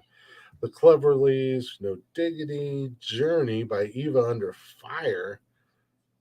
Separate Ways, Kiss from a Rose, Goes Metal. You know what? Actually, I'm gonna do this just because I really like Eva Under Fire. I'm gonna do Journey, Separate Ways. I really like Eva Under Fire, and this chick can fucking wail. We ain't played it in a hot minute. Thank you guys for listening. Thank you guys for hanging out. Hopefully you enjoyed the show tonight, even the last hour of bullshit. I know we had a lot of football conversation, a lot of football talk. If you're not already, go ahead and, I don't know why my nose is itching so much tonight. If you're not already, go ahead and follow us on all the social medias, Facebook, Instagram, Twitter, and TikTok. Don't forget to hang out with us live Mondays, Wednesdays, and Saturdays. Our brand new time, 7 p.m. Eastern. Get in the chatter's box, shoot your shit. And if you can't listen to us live, go ahead and check us out on all them podcast platforms, including Spotify. All at Nonsensical Nonsense Podcast. Give us a follow, give us a like, give us a listen. If you be so kind, give us a share. And if you're following us on them social medias, drop a line, say hello, hit us in the comments, say what's up. If you want to hear us talk about something, let us know. Hit us up on the social medias. Let us know if you want to hear a conversation, whatever. You guys, I love I personally, I can't speak for the other guys. I love the Chatters box. I love you guys being here. I love you guys hanging out and having fun with us. I love you guys chit-chatting with us. I love you guys adding to the show. Bungalow, I was just kind of reaching tonight. You hit me up with a couple of topics. We got on a roll. That was awesome. Like I said, hit up the comments, hit up the direct messages, and let us know if you got anything you want us to talk about. I handle all the social media, so if you put something in there, I will put it into the show. Or if you just want to say hi, just say hi, and I'll tell the guys, hey, Ghost Floof was in the comments, or send us a DM and said hi. Oh, and Nonsensical Nonsense. We're all friends. Ain't no need to be shy or anonymous. And with that being said, a little journey separate ways by Eva Under Fire. If I can get the button sorted.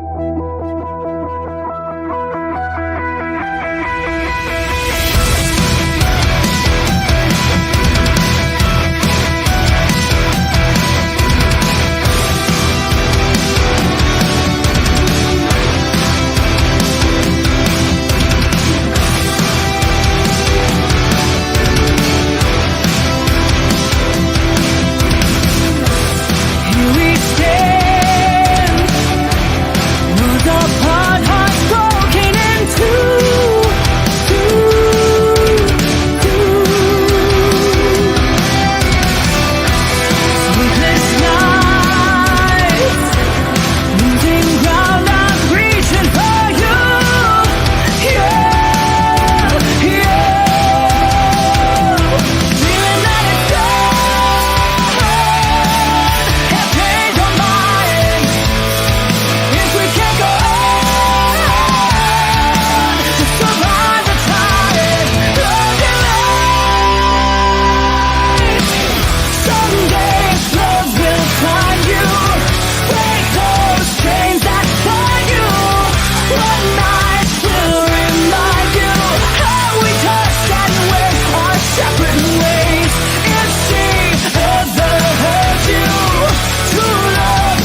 Don't mind me.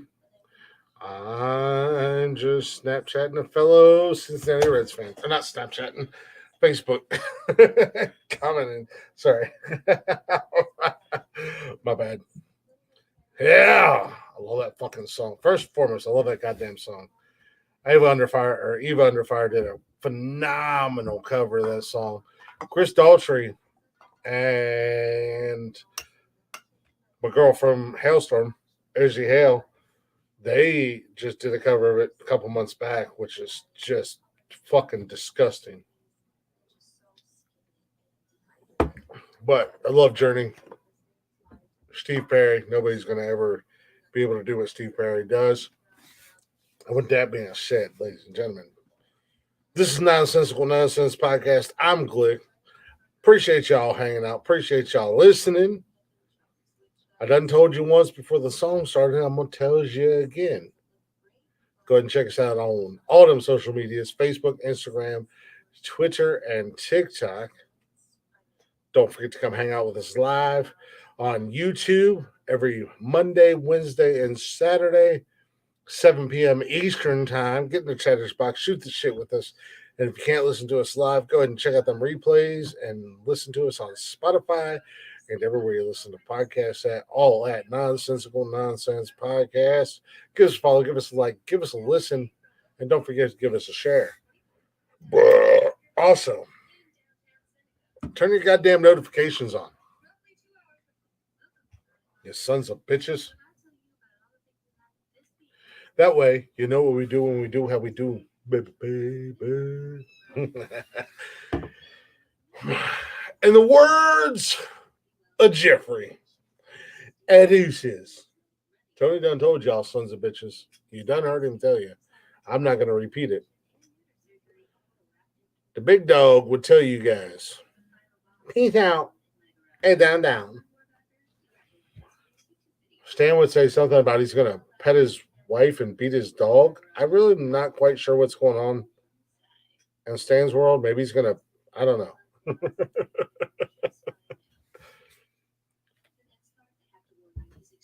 And this guy right here is going to tell you to be good. We'll be good at it. Goodbye, motherfuckers. Just right near the chatter's box to yell at me and tell me to hit the button. Hit the button! What's in the